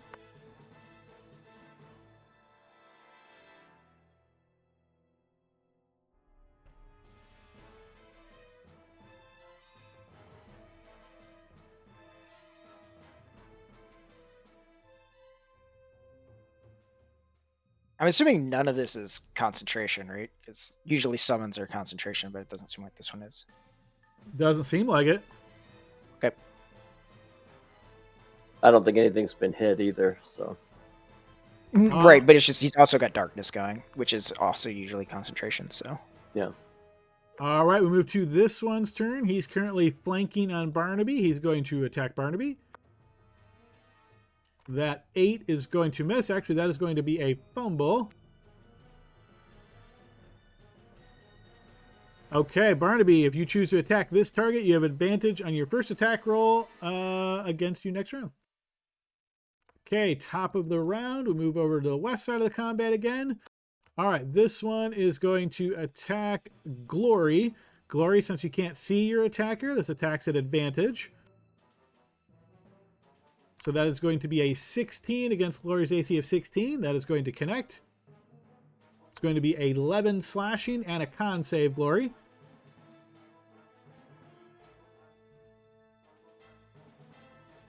Yes, you easily save against that. We'll move to this one. Grim, thanks to your blind fighting, you can see. This one's going to attack you without advantage, but it does have the flank. That's a 14. That's not going to get through your armor, and we're going to move over to Archgale. All right. You just have a magical way of disrupting all my plans. I know, magic. I was like, oh, this is the perfect turn on dead, and they're gone. All right, so I'm going to action disengage. Okay. You two have it. I'm going to go 5, 10, and I'm going to try to work my way up the slope, but if I mess up somewhere, let me know. 15, 20, 25, 30? And is this a piece of wall there, or is that like do I need to go this way essentially?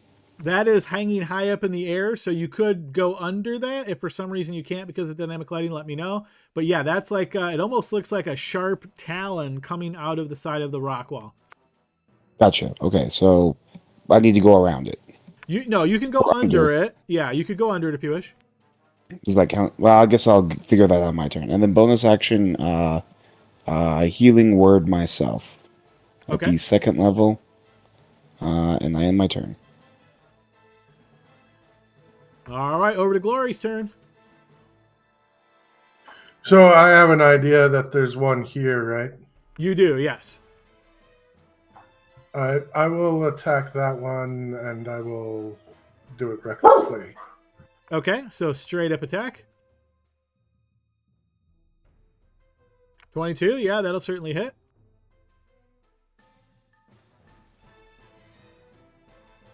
Wounding the creature in the darkness.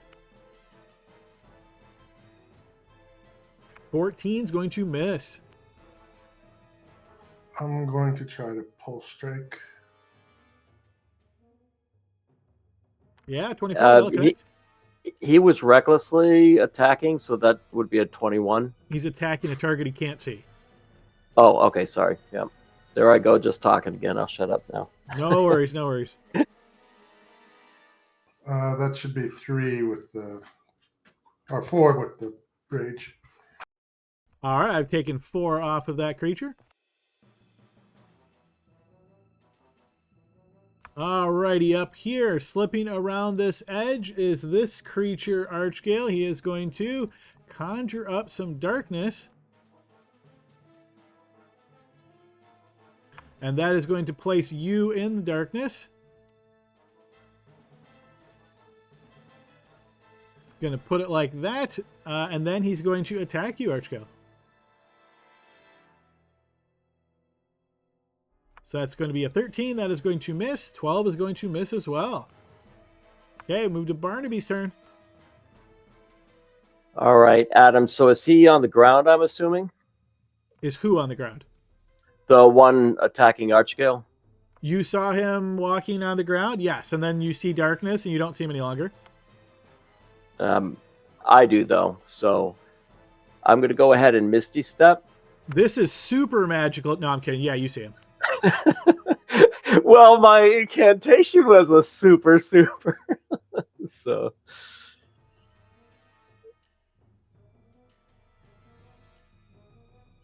All right, I'll Misty Step to there. I'll burn the spell slot in just a second. And then I'm going to go ahead and come around him over here, and I will attack him twice. All right, this will not count as flank since Archgale cannot see him. All right, I still feel good about it, though. So.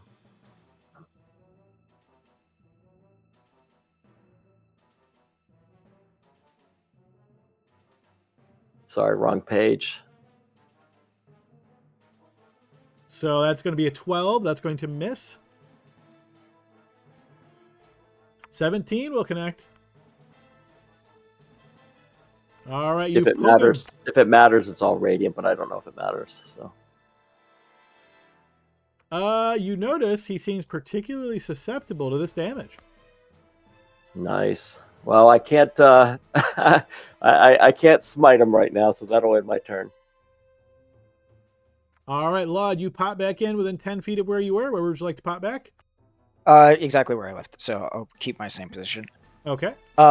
When this guy down here resummoned, is there a verbal component to that? What I'm trying to figure out is if I would be able to target him with Vicious Mockery, which I would think I'd be able to identify where he is if he made noises. You were in the other plane at the time. I'm going to say you're not quite sure where he's at right now. However, I will say, I forgot to mention, when it was his turn, your Frightened did fall off. Okay. Take that off here. Okay. Is there any, since I can't see anybody in here, is any of the creatures, can I hear where they are so that I can try to target them with Vicious Mockery? Post the text of Vicious Mockery again.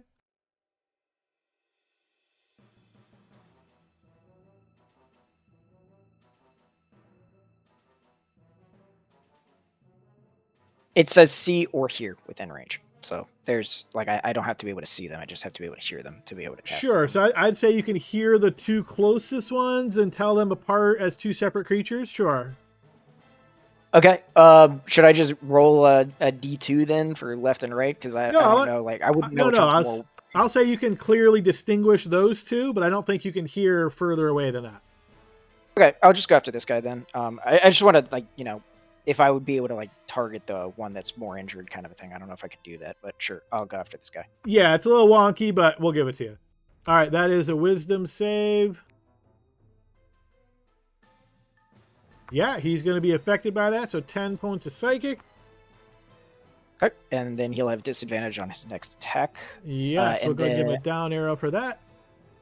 And then I'm going to use my bonus action to drink that potion of healing that I have. Okay. Which, that's still within my max. And then I'm going to end my turn here and see if I blink back out. Which I do. And that will end my turn. All right, over to this guy. He is still restrained. He has no ranged attack, so that's going to end his turn. He's going to make a save to try to break through those vines. No, he's still stuck to the ground. Druid's enjoying watching your spectacles as we move to Grim. Okay, I saw the creature, the spellcaster, move to the west, so I'm going to disengage.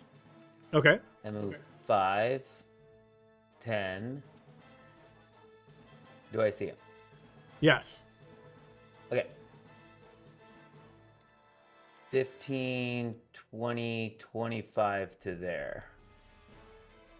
Okay, now my action was disengage. Now I'm going to action surge.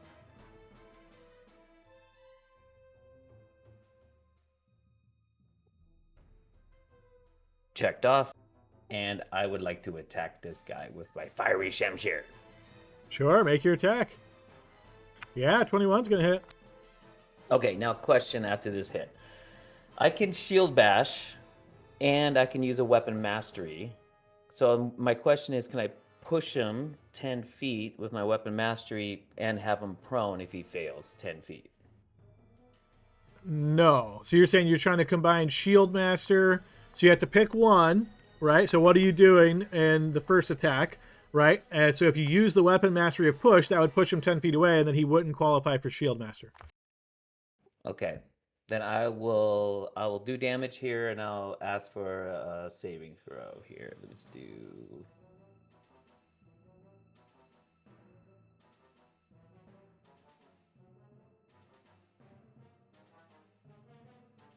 All right, that blade will slash him on his side, wounding him. Okay, I'd like to knock him prone, please. All right, he's going to try to resist that. He does. Yeah, he does. Okay, second attack. Yeah, that'll certainly hit as well. Okay, straight up. Wounding him And again. Weapon mastery, I want to push him 10 feet. All right, you do so. Okay.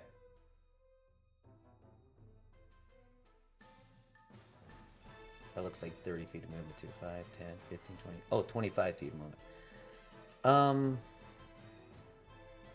going to move there for by 30. Okay. And that's... And I'm good to go. End my turn. No Oh. con saves? No con saves. Okay, Caliban. Caliban's gonna move just 5 feet to here and take advantage of this guy that's still caught up in the vines. Try a true strike him first at advantage. Yes, 7. that will hit. Ooh, terrible roll. Yes, indeed. Glancing blow on him. 13's going to miss. Oh, shoot. Okay. I don't think I have any bonus actions, so I will leave it at that. End my turn.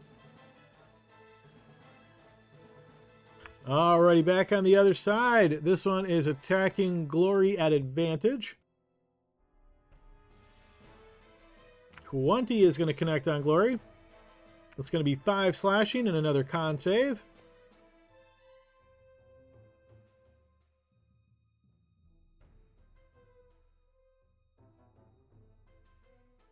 Yes, easily passing that. All right, we'll move to this guy's turn. He's going to... You're not going to be able to see... Actually, you can see him there, Grim, but you hear him basically snicker as he moves into the darkness here. And then you hear the sound of something whipping around, and he's going to now attack you twice outside of your blind sight vision. 23 on you is going to be good enough for 4 points of damage, and then I'm going to need a wisdom saving throw.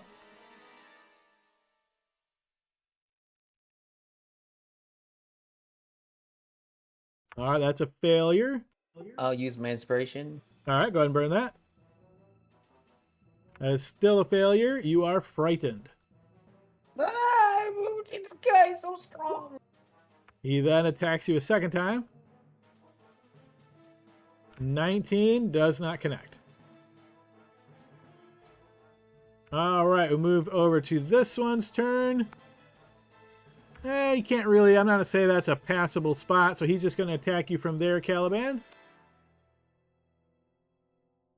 15, no, that's not going to do it. All right, move to the top of the next round. Look at that, guys. We're already halfway through our session time. Whoa, oh, that went quick. All right, let's go ahead and pause, guys, here. Take our 15-minute break, and let's come back on the other side. Sounds good. Sounds good. Okay. See y'all in a few, folks. All right, we're going to do the second half of our session here, team. Let's go ahead and pick up where we left off. We'll get you guys back over to the map. And let's turn on our battle music.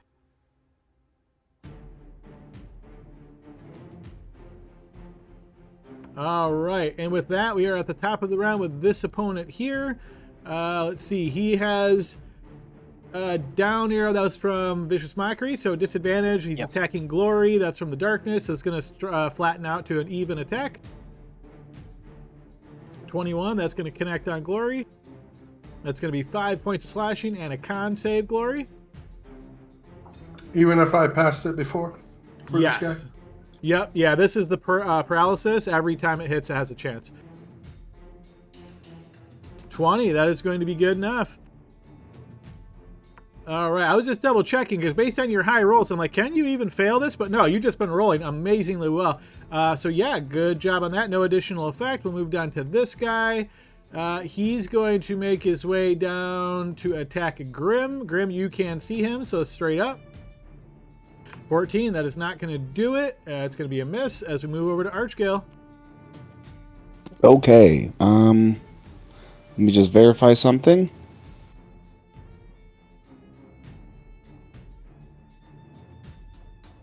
All right, perfect. Because I need to make sure that Barnaby is not going to face any bad things from this.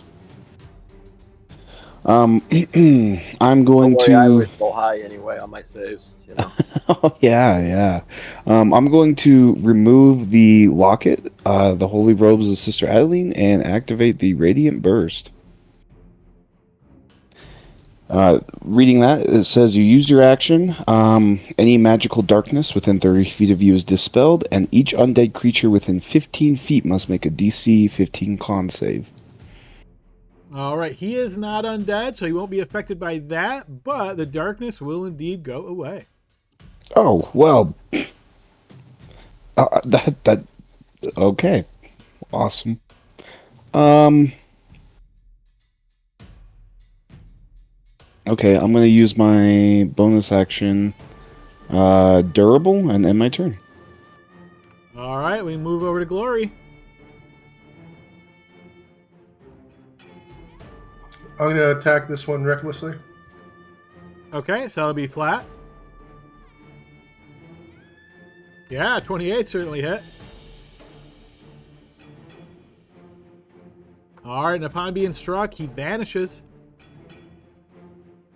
This guy attacked me last time. I believe he even hit me, so I should be able to attack him back. You sure can, yep. 24, yep, that'll hit.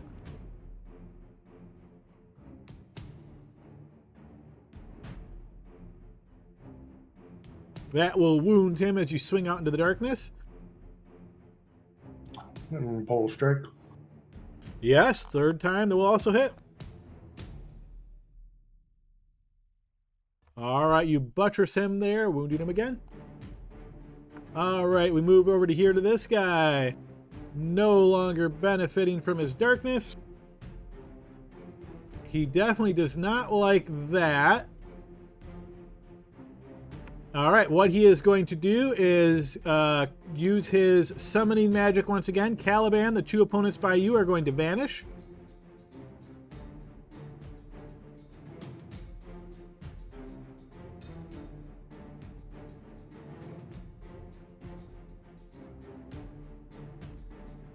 Okay, and then he's going to conjure 3 others.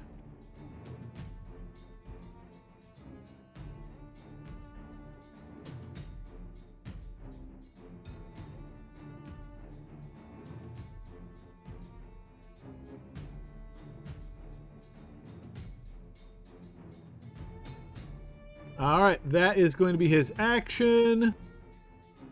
And then he will move to there just for funsies, and we'll move to Barnaby. All right. So for funsies, I'm going to move right here. He thought you might do that. Yeah. So I do have advantage on this because I hit him with Vex last time, or with an attack. So. Okay. Yeah, that'll hit. I will go ahead and do damage. I push the damage button. It doesn't seem to want to do. There you go. That will wound him. Yeah, and I think you said he was susceptible to radiant. Oh yeah, I'm tracking. So what I'm going to do also is I'm going to use my free smite that I get once. So I'll go ahead and may as well use that one now as well. Okay, so bonus action smite. He's not undead, so this will be straight up. All right, that smite will wound him. All right, and I am going to hit him again at advantage because I just hit him with Vex. Does Vex keep working like that? Every time you hit, the next attack's at advantage? Yes, I can post it, but I'm pretty sure. It just says when you hit a creature. Assume that's it, and I'm going to look it up real quick, because that seems like it'd be ridiculously powerful. Yeah, I think it is too, but anyway, I'll go ahead and attack. I don't plan on missing anyway. Yeah, that'll hit. That'll be a 20. All right, that's interesting. So yeah, as long as you keep hitting, you're always attacking at advantage. That's even stronger than I thought. Yes, that is going to wound him. Yeah, and then since I see my friend hurting there, I'll just leave him alone. No, just kidding. Okay. That would have been funny, but all right, we'll move over to Laud. Laud, you pop back in. Is that where you'd like to pop back in? Yep, same spot. And what I am going to do is I am going to cast Dispel Magic on the dark. Okay, you do so, and the darkness is gone. Okay, so that was my action. I can see, I assume I can see, I can probably hear him, Grim, so I'm going to Bardically Inspire Grim. Get him, Grim! And I will end my turn here, and we'll see if I blink away again.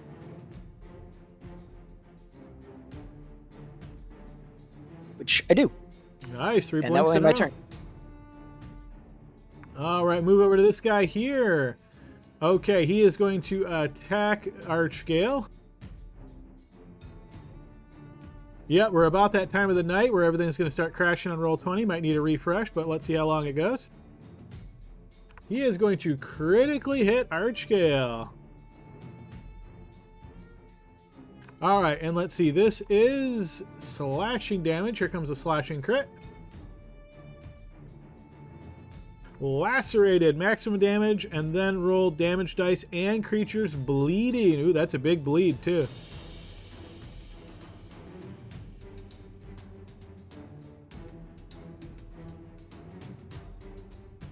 All right, we've got the bleed applied. I'm going to post damage and then add max. Yep, sure enough. The buttons have broken. Let me try a quick refresh.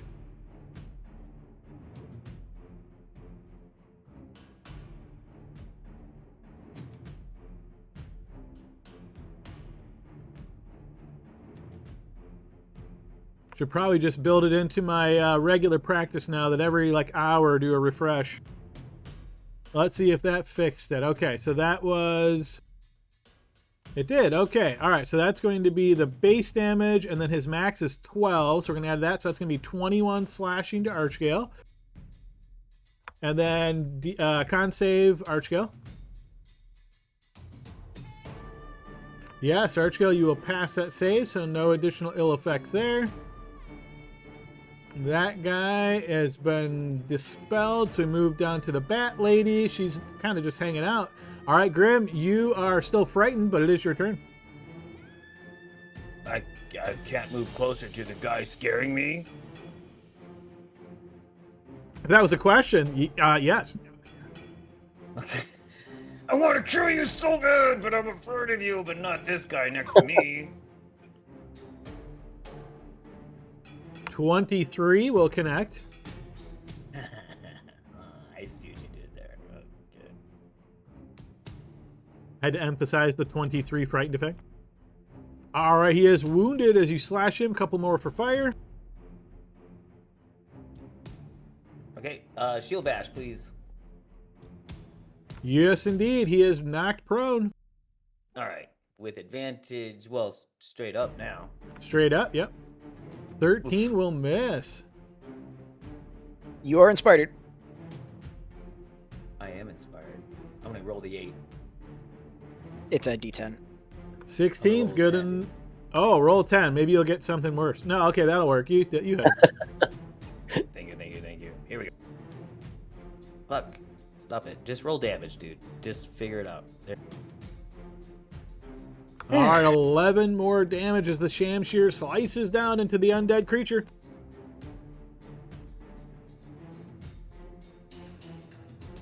All right, move up to this one who's going to attack Archgale.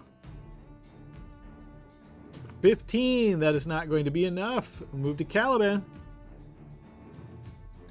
Well, Caliban has lost all of his opponents. He sort of is standing here wondering what to do. He is going to see the fight going on.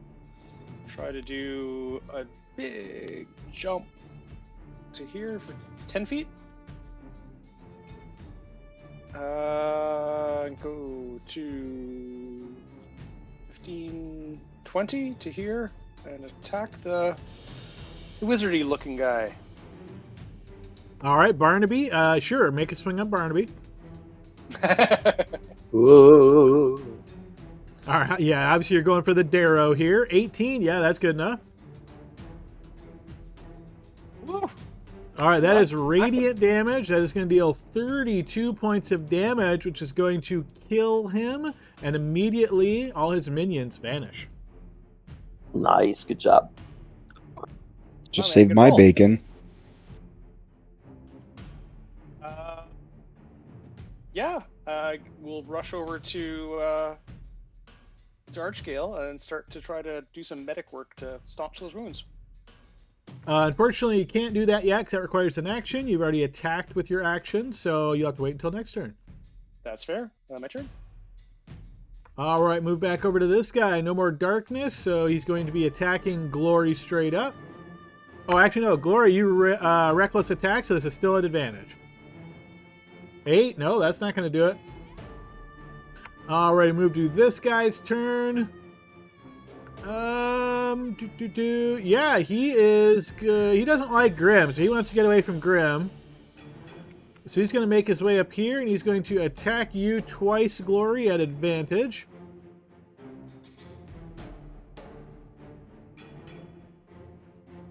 $25, that's going to connect. That'll be, you're resisting both of those, so 3 and 5, that's going to be 8 damage to you.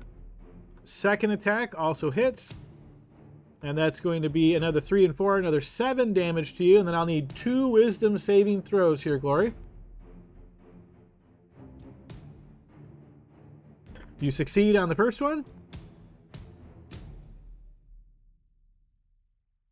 And succeed on the second one. You are not frightened. Move to the top of the round. This guy here, he's going to stand up from prone.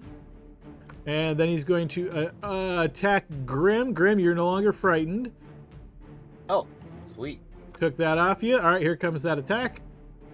7. No, that is not going to connect. It was move over to Archgale. Okay, action staunch my wounds. Actually, you do have to take that 1d12 at the start of your turn, so go ahead and roll that Oh, at the 1d12. start? Okay. All right, so 10 points Jeez of damage. Louise. Good roll. And then, yes, you can use action to staunch. I'll remove those 2 bleeding icons. Okay. And remind me, this is like a little claw thing here. I can move under that. You can. If for some reason you can't, technically, let me know and I'll just slide you. Okay, so let me see if I kinda... Yeah, not really. If I want to keep moving, it won't let me. All right, and you're wanting to move north from here? Yes. So 5, 10. Perfect. I don't see anybody. That's not a good sign. 15, 20. I assume I can squeeze here Sure for can, 25. Yeah. And I still don't see anyone. That's it's bolding really well for you guys, I'm sure. 30 to here. Cool. I will bonus action durable and end my turn. All right, Glory. I'm going to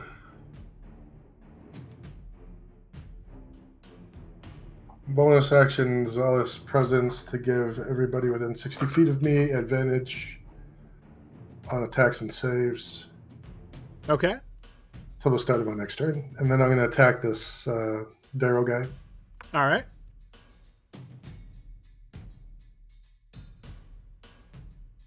$28 certainly will hit.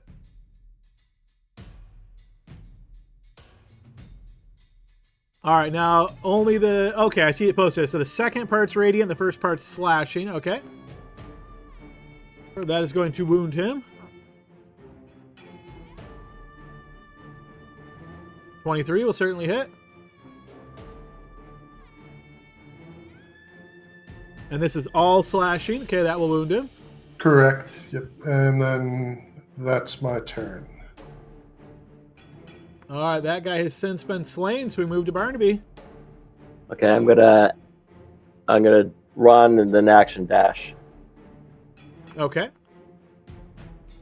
Okay, sure. We'll move to Laud. Okay. I am going to appear where I'm at, and then I'm going to point at this guy and cast Command. Tell him to halt. which is a DC 17 Wisdom saving throw.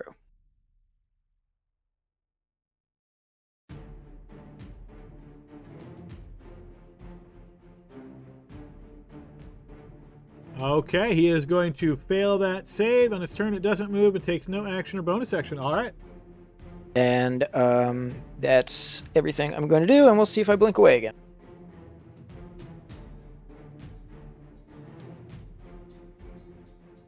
Which I do. Hot hand on the blinks. All right, and that will end my turn.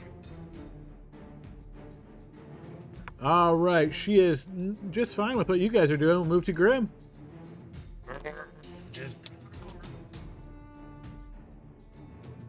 Yeah, that's going to hit.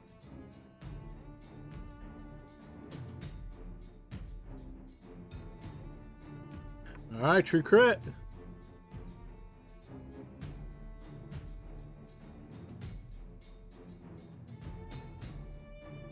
Oh, that's all the damage. Man, you low rolled that one to hell. Okay. I was waiting for more dice or something. I'm like, that can't be it. But yes, whoop, I took off the wrong amount. But that's going to hurt him, but he is still up. Yeah, that's a nice crit, isn't it? Yeah. That's just some bad rolls on the damage dice. 2, 2, 2, 3. Okay. Shield bash. Shield bash. All right. I think that's good. You got him. He's going to get knocked prone. Yep, that's true. I said 23 will hit. He's got 5 HP left. I don't think he can go that low. He is done. Okay. 5, 10, 15, 20, 25, 30. Hello, beastie. Okay, Caliban. Everybody kind of rushed away from him here, so he's going to move 10 to here, 15 to there. Is this up? I can move. Can I jump up this way? Where are you trying to go? Just ahead of Archgale. Yeah, you can jump past Archgale. Yep. So that would take me to 25. 30. I'll take the dash action. That doesn't give me another jump though, does it? No, I believe jump says you're limited to like once per turn. Once per turn. Okay, so that just gives me another 30 feet. So I will move 30 feet to there, and then my turn. Yeah, once on each of your turns. Okay, this guy you would think might move to the flank spot, but he's going to actually move here to try to activate his special ability. So first he's going to attack Glory. 19 is going to connect. That's going to be 7 slash into Glory plus a con save. That will activate his cleave ability. He's going to cleave Grim. 19 not going to connect on Grim. I'm going to use an ability to reroll that. Okay, and what ability is that? It is called Fanatical Focus.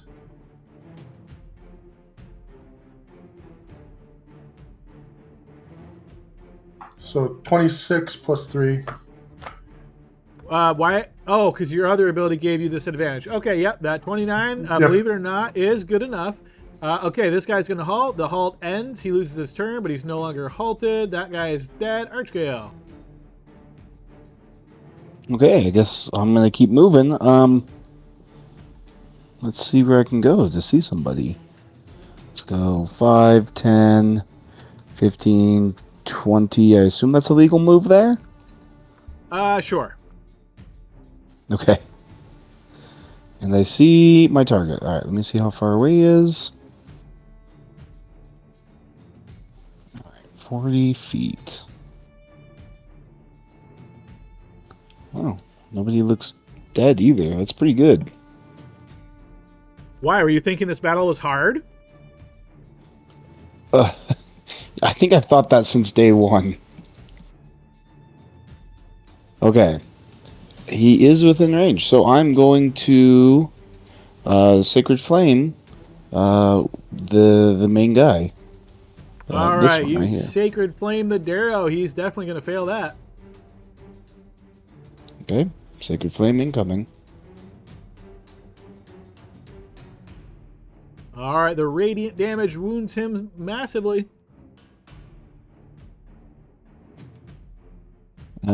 Bonus action durable and my turn. Okay, start of Glory's turn. Okay, Fanatical or whatever that one is called is done now, and your turn. All right, I'm going to attack the Darrow guy. Okay. 13 is going to miss. 22, that'll hit.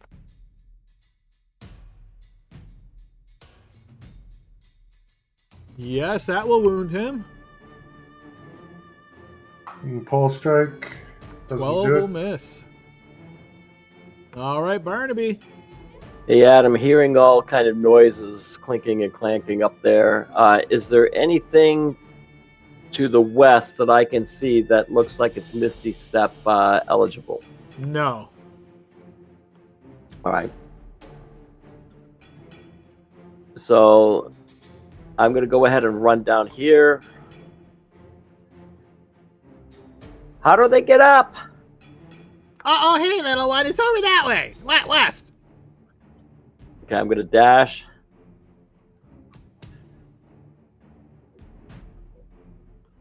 And that'll end my turn, Adam. Okay, back over to Laud. All right, I will appear here, and then I will retrieve my crossbow and take a shot at this guy with True Strike. Okay. Yeah, 19 will hit. All right, and this will, I have the ability to make it all radiant damage, so seeing as it's been pretty effective, I'm going to do that. So 10 total. All right, that will wound him as your bolt punctures in. All right, and then I will run back to where I was with 10 feet of movement, and I will see if I disappear. Yes, I do. 6 in a row. All right. And that's my turn. Nothing special for the druid, Grim. Okay. You, spellcaster, darkness boy, with the flank. 28, that'll certainly hit.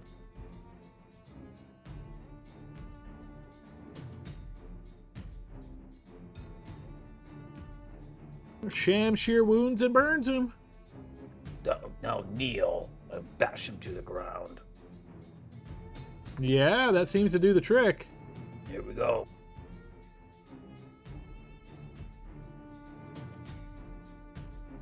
$18?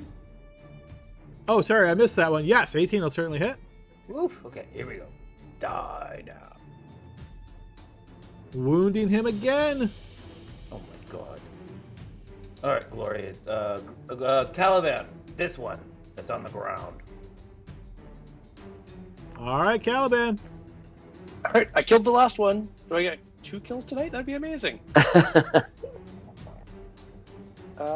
Yeah. Let's. I'm assuming I get advantage because he's on the ground. You do, yes.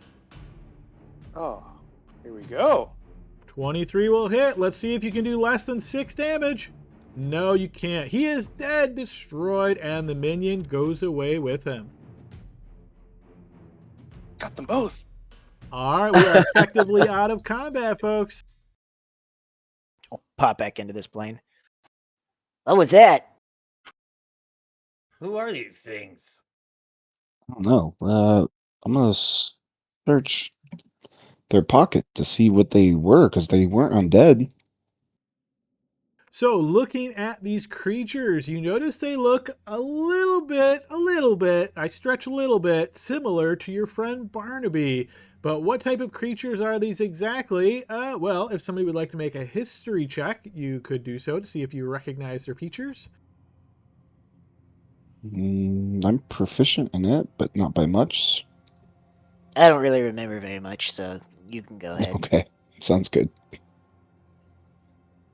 This creature looks very similar, resembling what you know to be known as Darrow. So Darrow are kind of like underground gnomes, depends on who you ask.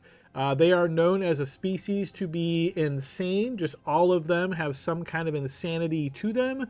Their madness can be spread to others in some certain circumstances. But yeah, just creatures that live underground, known for being evil, cruel, and vicious beings, and very much mad. Oh yeah, we fought them before at the church. Oh You yeah. did? I'm trying to remember. Can I recall what they screamed at us? They said something along the lines of like "for the blank."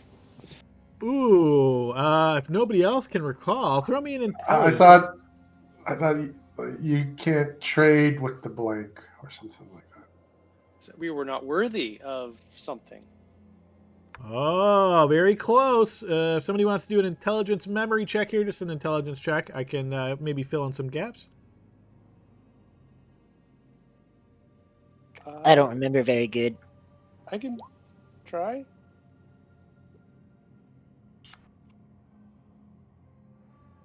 No, Yeah, that's it not was something like that, Cal. You're on the right track, but it was something like that. Just interesting, very bizarre. Should we go talk to the Bat Lady? Actually, first, I'm going to search their pockets. I want to see if there's anything good in them or if there's a note. But they are probably just crazy and insane and want to kill us and eat our face. Well, we still look like undead. Maybe they think we're undead, another undead clan trying to come onto their turf or something. No I can see notes, that. but you do find 19 silver pieces between the two of them. Oh boy. I'm just going to add that to my sheet in case, unless anyone has a objection. No, that's fine. all yours. That's almost 2 gold. Wow. Let's see if the Bat Lady has any insight into who those things were. Barnaby, what you doing down there? I was coming to rescue you guys, but you guys are my heroes, of course. I'm going to go around this way. Where'd that lady go? And she's right here. Hi, lady. Thanks for the help getting up the hill. Oh, now it's so funny watching you climb. Wow, you're a really good climber. Ah, those slippery rocks, slippery rocks. Ugh, a little sore. So, who are those guys? Oh, those are the Darrow. They're just Mad Hatters. Crazy. So they just attack anybody that shows up? Well, those ones in particular, I've been seeing them off in the distance. They don't usually see me, but I got a little careless. I got so excited about this magic in the rock.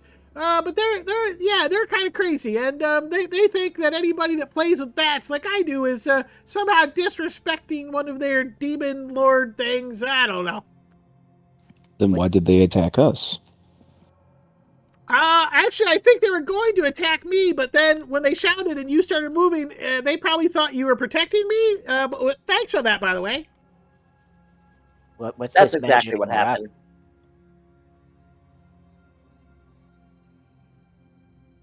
You said something about magic in the rocks? Oh, yeah, it's fascinating. I'm not really sure, but it's interesting. But I think the Imperium would probably maybe want to know if this is dangerous or not. I don't know if it is, but I'd have to, spend some time seeing. But you can see, look over here. The color's different. It's kind of strange. Like, there's lights that come from the bioluminescent fungus in different areas and such. But, like, right here, there seems to be, like, something in the stone. And I don't know what it is, but it seems like it's trying to come out, maybe. Interesting. Hey, Barnaby, can you see that? Yes, I can see the light. Oh, can I, Adam? I'm just assuming because she's pointing at it. You see a faint purple light seems to be filling this area, yeah. I see the faint purple light. If you don't, we can get you some glasses at the next town. Yeah, these new eyeballs are sometimes a little difficult for me. So what are you doing out here by yourself? Oh, actually, I was looking for a nest of shriek bats. Do you know if there's any nearby? What's a shriek bat? Yeah, you don't know what a shriek bat is? Oh, I thought all of you patrolmen knew. Well, you see, it's a midnight blue bat, and it has cavern-filling wingspan. The air near its mouth, it's large enough to carry a horse. It visibly vibrates with sound pulses. Oh, damn. Terrifying. I knew that. I just wanted him to know that if you knew that. Yeah, I call those ones big bats. Oh, well, yeah, that makes sense. I was trying to find a nest so I can procure one of the young. They're amazing animals if you can get them young enough to train them up. Well, yours look very friendly. Your bats, anyway. Oh, they are, and I can tell they really like you. Do you want to pet one? I don't mind. Let me see, Adam. I'm going to cast Speak with Animals and see if I can talk to him first. All right, and remind me, does that have verbal or what components does it have? Hold on, I think it just has nice guy components, but I do think there's verbal to it.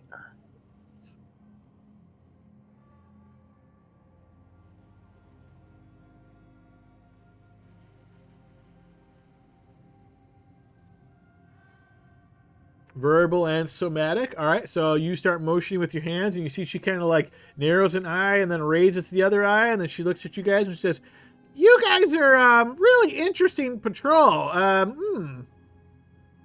Yeah, we're the elite guard. Yeah. All right, you've cast this as an action, I'm assuming. So yeah, a spell goes on. And I'm going to say, hello, friendly bats. How are you doing? And you see one turns, looks to you, and says, "That's going all right. How about you?"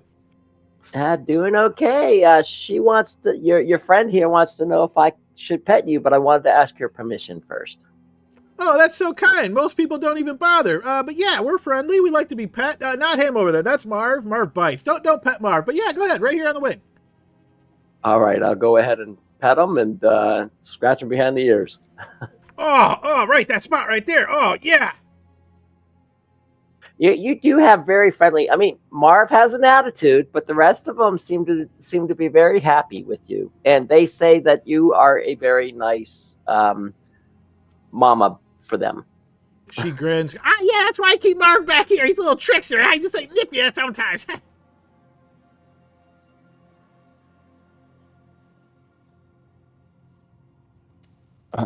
Well, anyways, should we be continuing onwards? Well, Yes, like I said, if you happen to find a nest of shriek bats, I would pay you 100 gold piece for one of the young ones if you could bring it back to me. Well, where would we find you? We don't know if we're coming back this way anytime soon. Can I just check in with the patrol? Where are you guys stationed? we're very mobile. We're on a mobile patrol, but We actually we're yeah. I wonder if it's unsafe to be here because I wonder if those Darrows live in that cave up there. Maybe. To be honest, though, I was just about ready to turn into a bat and get out of here, but you guys took care of them, so I don't need to worry about it. Yep. Plus 100 gold for a nest of bats that can carry off a horse seems like a little low pay. I mean, I don't have a lot of money down here. You know, those tolls that you guys charge, they just cost so much. 100's really only I can afford. You got anything else? Like potions or food? Since we helped you, You notice she kind of like shrinks back a bit when you say food. No, don't eat any of my bats. No, they're friendly. I don't have much. I could always, I could use a little magic on you if that would help. no, but that's okay for me anyway. But I thank you. You have been a pleasure to speak with, and I hope we find you again on our patrol. I got hit pretty hard in this last battle, and I feel a little weaker than normal. Do you have any way to fix that? You know, something that might raise my max HP back to where it's supposed to be? No, unfortunately I don't have that. I can make you a little faster for a little bit. That would be That might- wonderful. Yeah, that would help with our travels. Like all of us? Because that would help. No. Unfortunately, I can only, I can use this on one of you. Well, maybe one of the ones that runs a lot, like like Glory or Grim or Barnaby.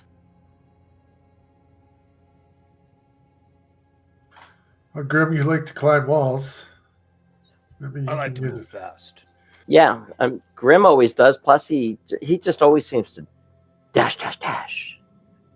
Oh, okay, well then just come up here next to me. I gotta touch you with the magic. Well, yeah, don't be scared. It's just a little cloud, a little poke. I'm not afraid of you. Yeah, I like you. All right, here it comes. You see she grabs some dirt from the ground and she goes, blah, blah, blah, blah, blah, blah, blah, blah. Oh, sorry, I was coughing. All right, now here comes the actual spell. And then she casts the spell and puts this dirt and kind of touches you, and you have Long Strider. This lasts for 1 hour, and your speed's increased by 10 feet. Whoa. Thank Hey, you. I knew I liked you. Lon, I actually can help you with your situation, but it's kind of expensive. Can you make it to like maybe a long rest or something? Yeah, we can try to sleep it off.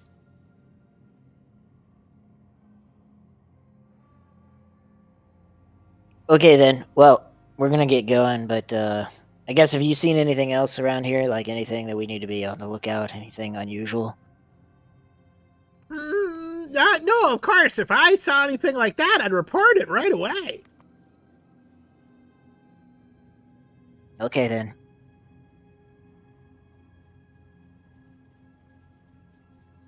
Bye, I guess. Yeah, We see ya. find the bats. We'll maybe run into you, and we'll see. Yeah. Leave word somewhere, and most people know me, so yes, maybe we'll connect.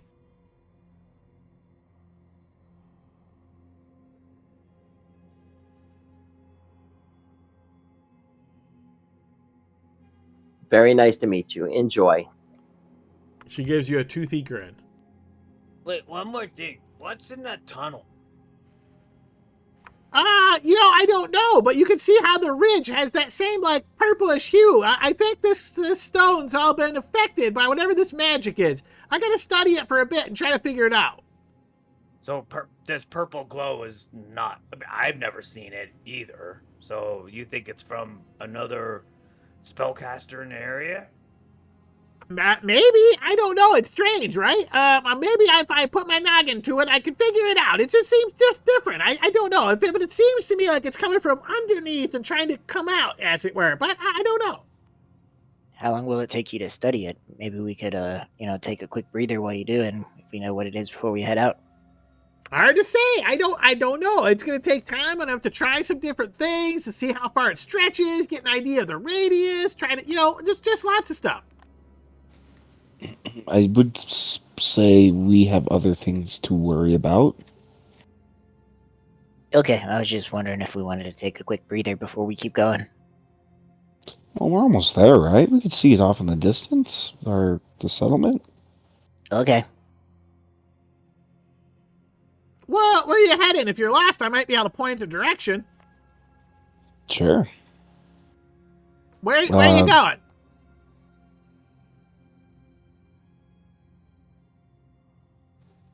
How are we going? Well, don't all speak at once. You must know where you're going if you're on patrol. Going to Vandercool, but also through the, the Pit of Flesh. Oh, yeah, you're on the right track then. Just keep heading down the tunnel. Just don't turn west. When you see that branch, just don't go west. Just keep going northeast, and you'll get to the Pit of All Flesh. Okay. Well, All right. Bye then. Yep. Thanks. Bye-bye. All right, I assume you guys walk away from here and continue heading north? I think so. Yep. All right. You guys have been traveling for a few hours at this point. So altogether, you've probably burned about 6 hours of day travel for this day between navigating the pillars of the underworld, traveling here, this little bit of a battle, and so forth. So you have another couple of hours still to travel before trying to rest. You guys travel for about another hour or so. And as you're making your way, relying on your dark vision, I'd like everybody to throw me a perception check. And this is at disadvantage, you said? This is actually based on hearing, so no.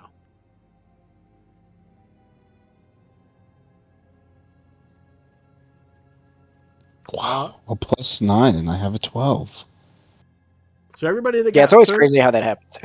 13 or higher, no, I'm kidding. It's really 15 or higher. But if you got 15 or higher, you hear the sound of like jingling and like pots and metal and things like kind of slightly tapping together coming from the darkness to your north. I'll point that out to the group. You guys hear that? I sure do. Yep. Sounds like maybe somebody's setting up camp or something. Or travelers, so they're carrying a bunch of stuff. Well, maybe we should see what's up.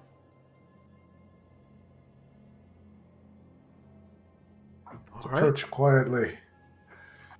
Yeah, and as you continue walking quietly, the sound gets louder as suddenly bursting into the 120 feet of dark vision that some of you have, you notice a undead creature riding an undead mount.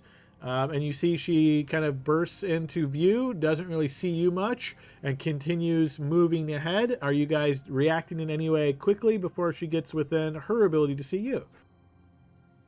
Hey, get to the side. Some of us should hide. Yeah, if he says that, I'll try to hide somewhere. Yeah, I'll get to cover. All right, if you're trying to hide, go ahead and throw a stealth check. There's several, rock clusters and those kind of things around. That'd be easy to find places to do so. Nailed it. All right, Laud's hiding behind a toothpick, and he's easily spotted. Caliban just stands out in the middle, and he's like, if I don't move, they won't see me. I'm going to use my inspiration. Now, your inspiration only comes back in battle, right? Yeah, but if I don't use it, I still have it. Right, so you used it now, but you won't be able to use it again until you get into battle. Right, until I start my turn without inspiration, I get inspiration. So it might as well use it in travel and not. Right, but again, I'm just clarifying, only in battle. So you just use it, you won't have it again until you get into a battle, correct? Yes, 100% Okay. correct. Gotcha. All right, just want to make sure. All right, so yes, those of you that try to hide, I will say if you have a 14 or higher, you don't think she sees you as she kind of pulls up. She is riding on a ghoul steed. As she gets closer, some of you that are obviously either not hiding or trying to hide but not doing so well, you'll see she kind of pulls the reins and slows up a bit and looking at you all, and she says, "Oh, out on patrol? You need anything?" What do you have? "Oh, I have all kinds of gear and stuff for sale. I got some poison, some potions, some chemical goods. Oh, I can sell some different stuff. I'm Gerd of Stone Eye." Yeah, well met. What kind of potions do you got? "What kind of potions do you want?" I don't know, maybe like healing or like invisibility or flying. Well, I can do the invincibility. I can do the healing. I ain't got no potions applying.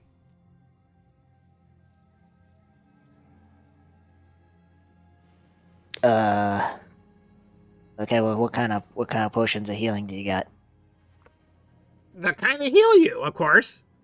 I mean, like how many? Oh, let's see. It looks like I got 3 of those, and I got 1 of the big in.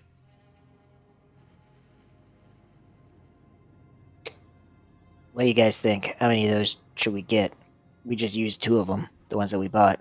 Let's definitely replace the 2 we just got used. That big one could be helpful too. Yeah, how much for the big one? Well, the small ones are 150 gold pieces, and the big one is 750. Each? Yeah, each? What do you mean, each? Of course, each. There's no package deal. I mean, that's pretty steep. And I want to go for like 50. Where are you finding them for 50? Not anywhere around here. The kobolds sell them to us for 50. The kobolds sell to a patrol for 50? I think you're pulling a chain.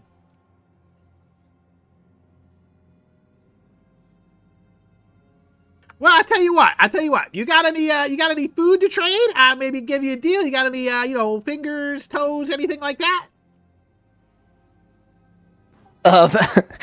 Would all of Runok's gear have turned to dust when he got dusted? Because if not, we would have a bunch of raw meat that he had.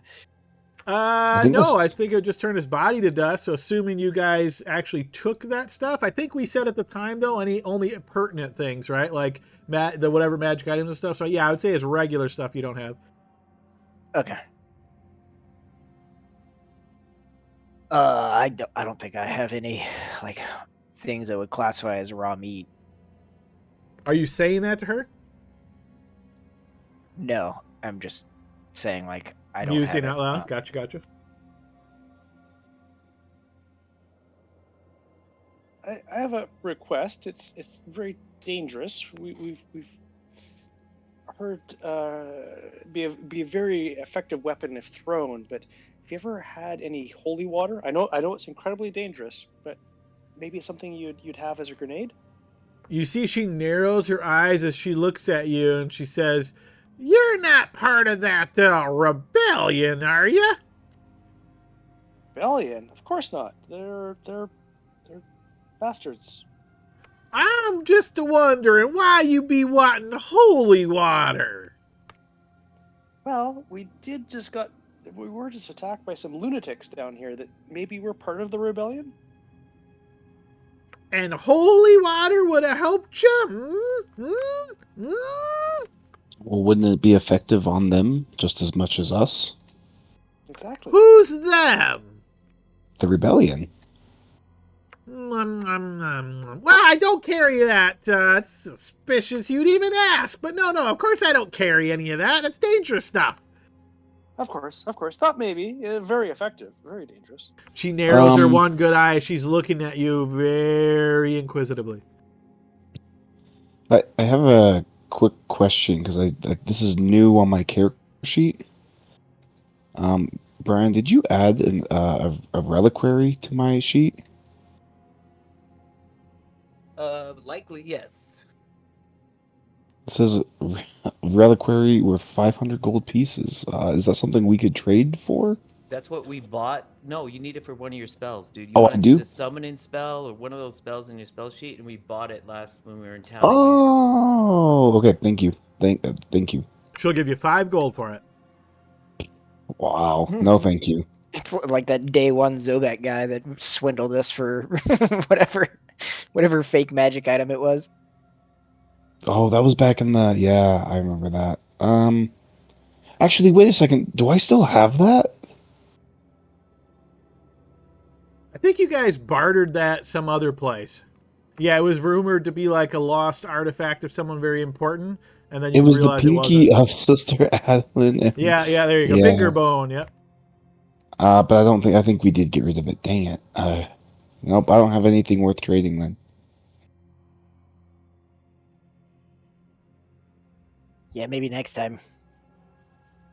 All right then. Well, I just be on my way. Gotta head down to the other customers. Get you scooting. That guy's really easy to see, by the way. You gotta be better at hiding if you're gonna try to hide. That was funny. All right, now move, come on, let's go, Betsy. And you see the ghoul seed starts moving quickly and kicking up dust as she races south. I wish we could have asked more about that rebellion. I think she's gonna tell the next patrol about us. Hey, I'm Yeah. confused. Now that we're dressed like this and look like this, are we the baddies? Yes. But we're like we want to help the rebellion, but we're still the baddies. I think it's so confusing. I think they're all baddies. I don't know, but I do Maybe have a that's question. What they were yelling. Maybe that's the rebellion. I wish I could remember the name. But if there is a rebellion, maybe we could find them and get on their side and use that to our advantage. I mean, we do know there is rumors of people who follow the old Ghoul King. Maybe that's actually a thing down here. Hey, I got a question though. She seemed confused, and I don't probably know the answer to this, but maybe holy water doesn't do the same thing that we think it does. Do you have any knowledge of what holy water would do? I mean, does it attack Deracule or just other undead creatures? I presume it is the same on all undead. Would you be able to make some sort of a check to see if that's the case? Because I don't know. I will say you don't need to make a check. If you want to look up what holy water does, feel free to pull that from your compendium. But essentially what it is you use it as an attack to throw it. It deals radiant damage against fiends and undeads if they fail a save. Okay, all right. I just wasn't sure the way that she was talking. Like maybe it doesn't do attack Derek or something. Well, it'd be like because you guys are purportedly undead, and then you're saying, hey, give me this weapon that's especially effective against undead. It struck her as odd.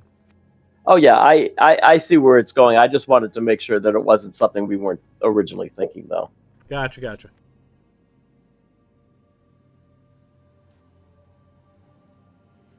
Yeah, we probably want to not ask for like anything that isn't raw meat and holy water, and really, I don't know.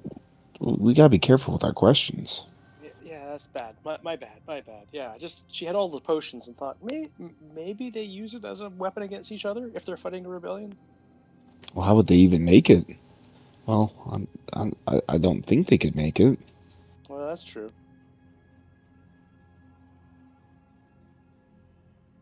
I can make it though. I think as a priest. Yeah, I think if you have the regular water, right? Yeah, I think I just need some vials and water. Well, should we keep going? I could use some if you can do it. Maybe on the next time we get a rest. Not now.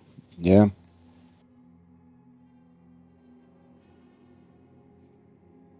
All right, you guys continue making your way down the path of the underworld here, getting closer to your destination. You spend another couple of hours still on this path. It is getting pretty late. You guys are quite tired. Pushing on would result in potential exhaustion. Would you guys like to try to sleep here? Yeah, I think we should, Yeah. at the very least we should get a short rest. Yeah, maybe we can do a longer one if we can find somewhere decent. I can make the hut. Yeah, I'd say we go for a long rest.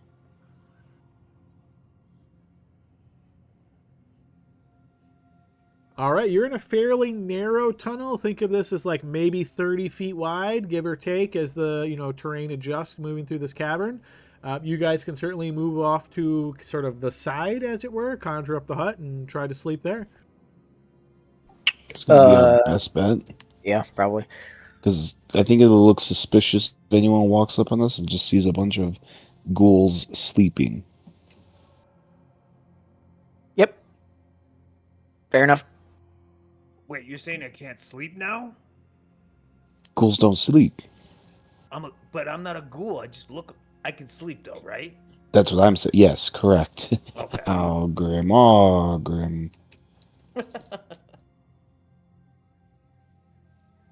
Okay, so you guys do just that, going over into the corner, conjuring up the hut.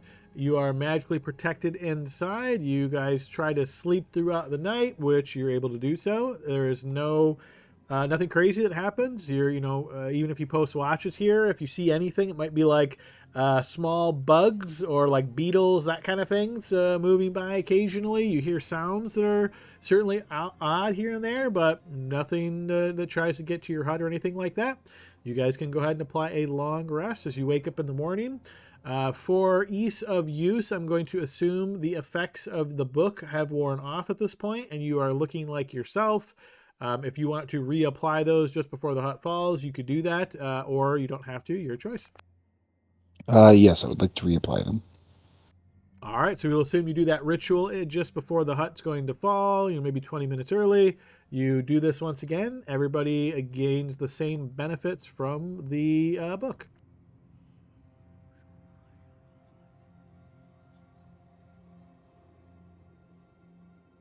Okay, so I can give out 4. I guess actually that's everybody because Archgale and I get it back on a long rest, so everybody's also got inspiration because of my musician feat. What about temp HP? Yeah, so it'd be 15 to everybody but Caliban, which is actually I can give it to everybody right now because we don't have Runok, so it'd be 15 to everybody. Sweet. I can save my false life for later. All right. Once you guys make your morning preparations, eat a ration, eat some food, drink some water, that sort of thing, I assume you're just trudging on to make your way to the Pit of All Flesh? Yes. Yes. Okay, you guys spend another full day, uneventfully so, traveling. Near the end of this day, so like say hour 7 or so, you notice that there is a big branch in your path here that seems to travel to the northwest, or you can continue the direction you have been heading, which is basically north. So Okay, we, she said not to go left, right? yeah, Right, assuming that being we haven't seen correct. that yet, then that is accurate. We were told don't go to the branch to the west. Just keep going straight. Wait, time out. Wait, God, so north and Wait. northwest. God. Northwest is the branch to the left. Look, Glory, you don't look like ghouls anymore. No, he reapplied it in the morning, so you do. Oh, What are you never talking about? mind. You're I crazy. didn't get enough sleep. Yeah, so we were told to just keep going, like on the main path. Don't take the branch. Can I just point out something that's hilarious to me, guys? You guys paid for a map and you haven't looked at it once yet. Yeah, because we got all kinds of extra. Maybe we should consult the map. Yeah, that is kind of hysterical. Hey, that's a great idea. Would you guys like to look at the map? Yes, please. Yeah. All right, you look at the map. Adam's like, I made this goddamn map. You. All right, so I've been tracking your progress this whole time that you did not realize, but you guys are identified here by the token. But this is what Jiro sketched out for you as best he could. Look at how high quality this is, right? So you guys started here in the Pillars of the Underworld, and you've gone down this tunnel, and you are now at this point where you see this jutting passage to the northwest. Well, the map says we should go straight because we wanted to go to the Sulphur Sea, which is that way. And they said we could get papers at the Pit of All Flesh? That seems weird. Yeah. We actually don't need papers because we look like ghouls. It's true. But there might be a toll booth there. That's probably more likely.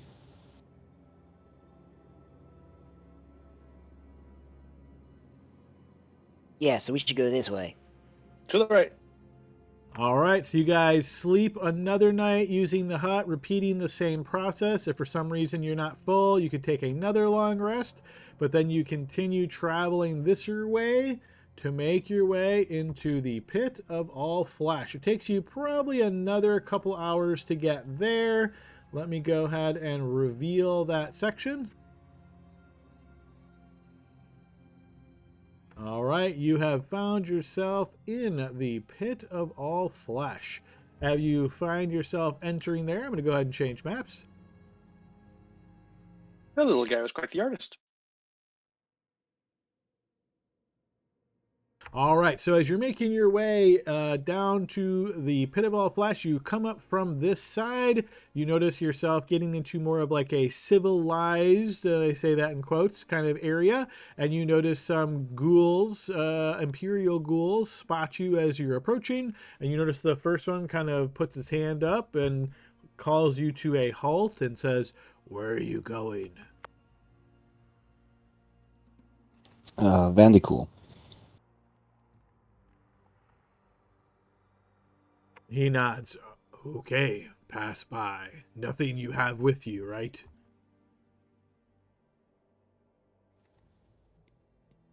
Right. Just us. All right, he motions with his hand for you to pass. Okay. Okay. And a hamburger. No.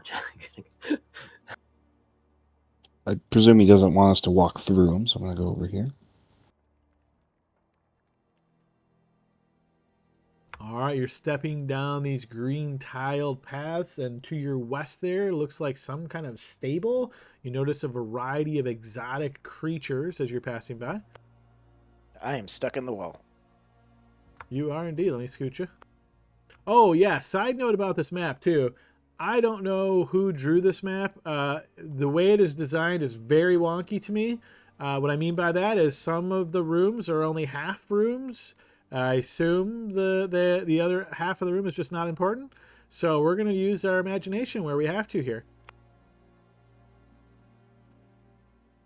Theater of the mind. Yes, Are there indeed. any? I see some doors here. Are there any signs on it that may indicate like a shop or anything like that? Not so far from what you've passed, no. Okay, let's just mind our own business.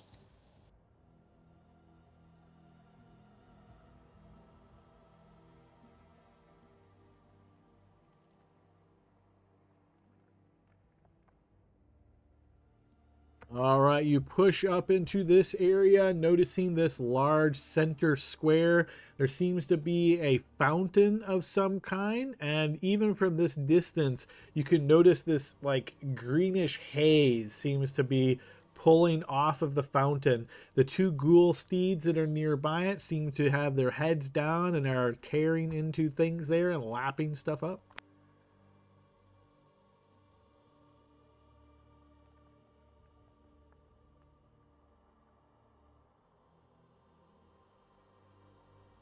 Steer clear of them.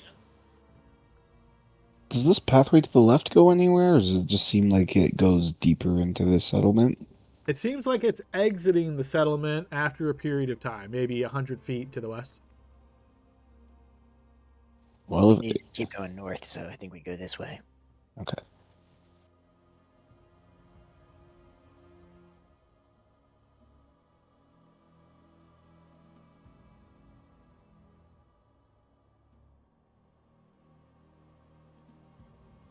Grim, as you step to there, please give me a Constitution saving throw.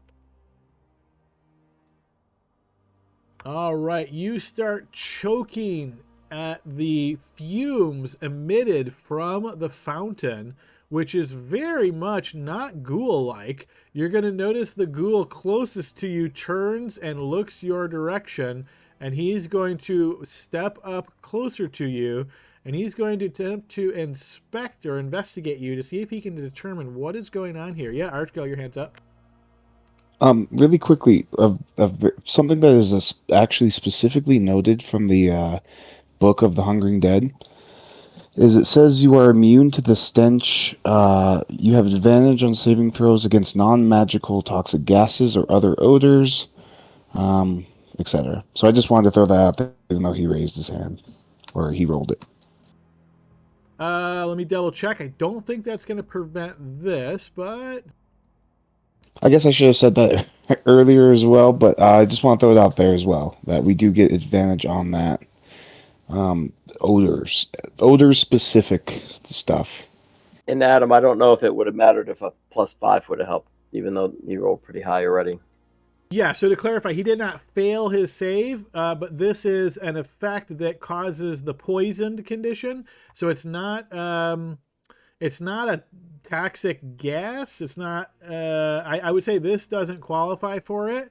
And again, it's not that he failed. There's no mechanical effect, but the fact that it's having an effect at all is very obvious because of course ghouls don't breathe. So when a ghoul starts coughing and hacking, that seems very out of the ordinary.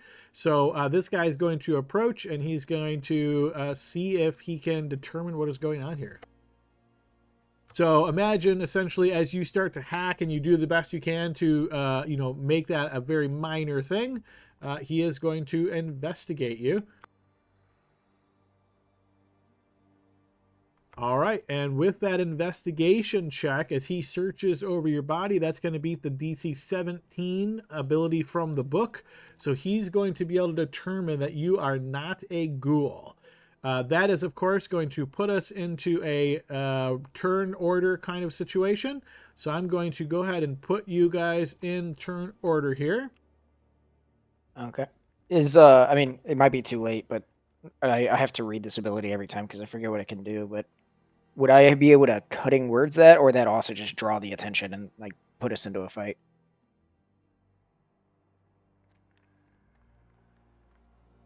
I would say he would definitely know that you are doing that. It's not like it's silent or anything like that. So when he starts investigating, if you're like, "Don't look over there," he's definitely going to know. It just says like you can like kind of make a distraction kind of a thing is the way that I like read that. But if that's not how it works, then that's fine.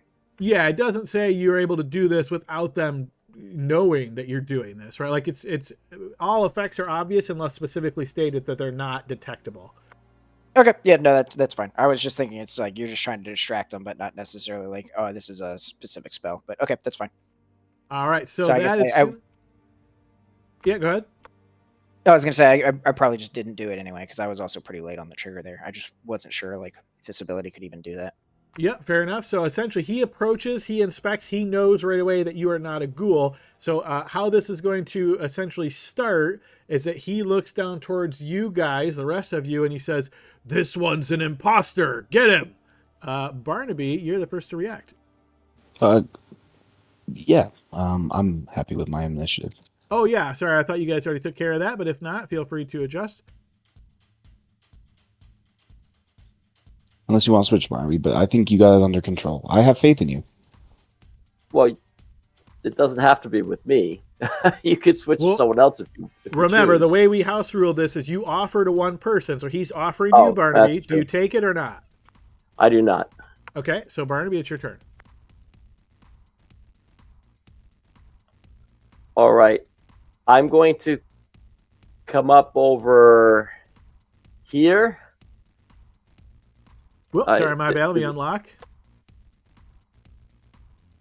I'm going to come over here. I am going to ready an action that if Grim attacks this guy, I will as well. But I'm going, if it's okay, I'm going to try to make it look like I'm aiming towards Grim. So I'm going to assume here that as you guys are traveling through friendly territory, you didn't have your weapons and things, right? Is that a fair assumption? Oh, yeah, that's fair. So I tell you what I'll do, just to make it easy. I think I was here, Adam. I'll go ahead and put on my shield, and for my weapon, I can just bonus action having my weapon come out. Is that what you're doing? Are you conjuring your weapon as a bonus action?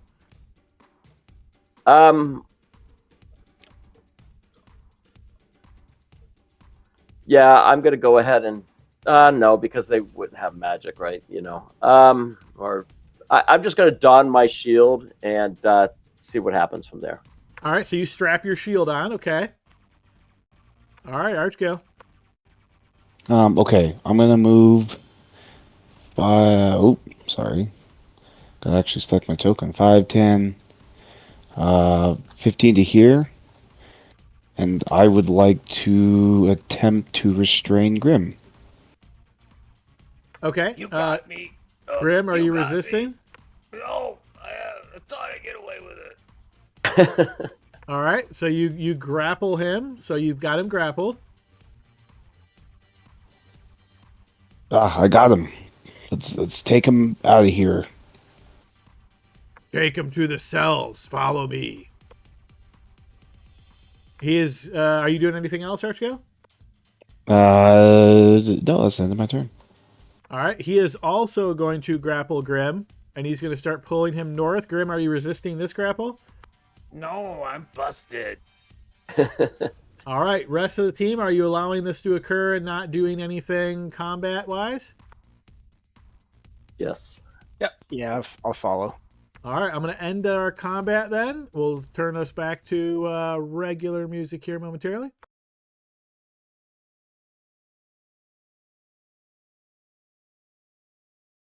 All right, and with this combat, I say that in quotes, done. This guy is going to escort Grim to the north, so you guys can follow along. And I'm assume I'm still grappled to Grim as well. Yes.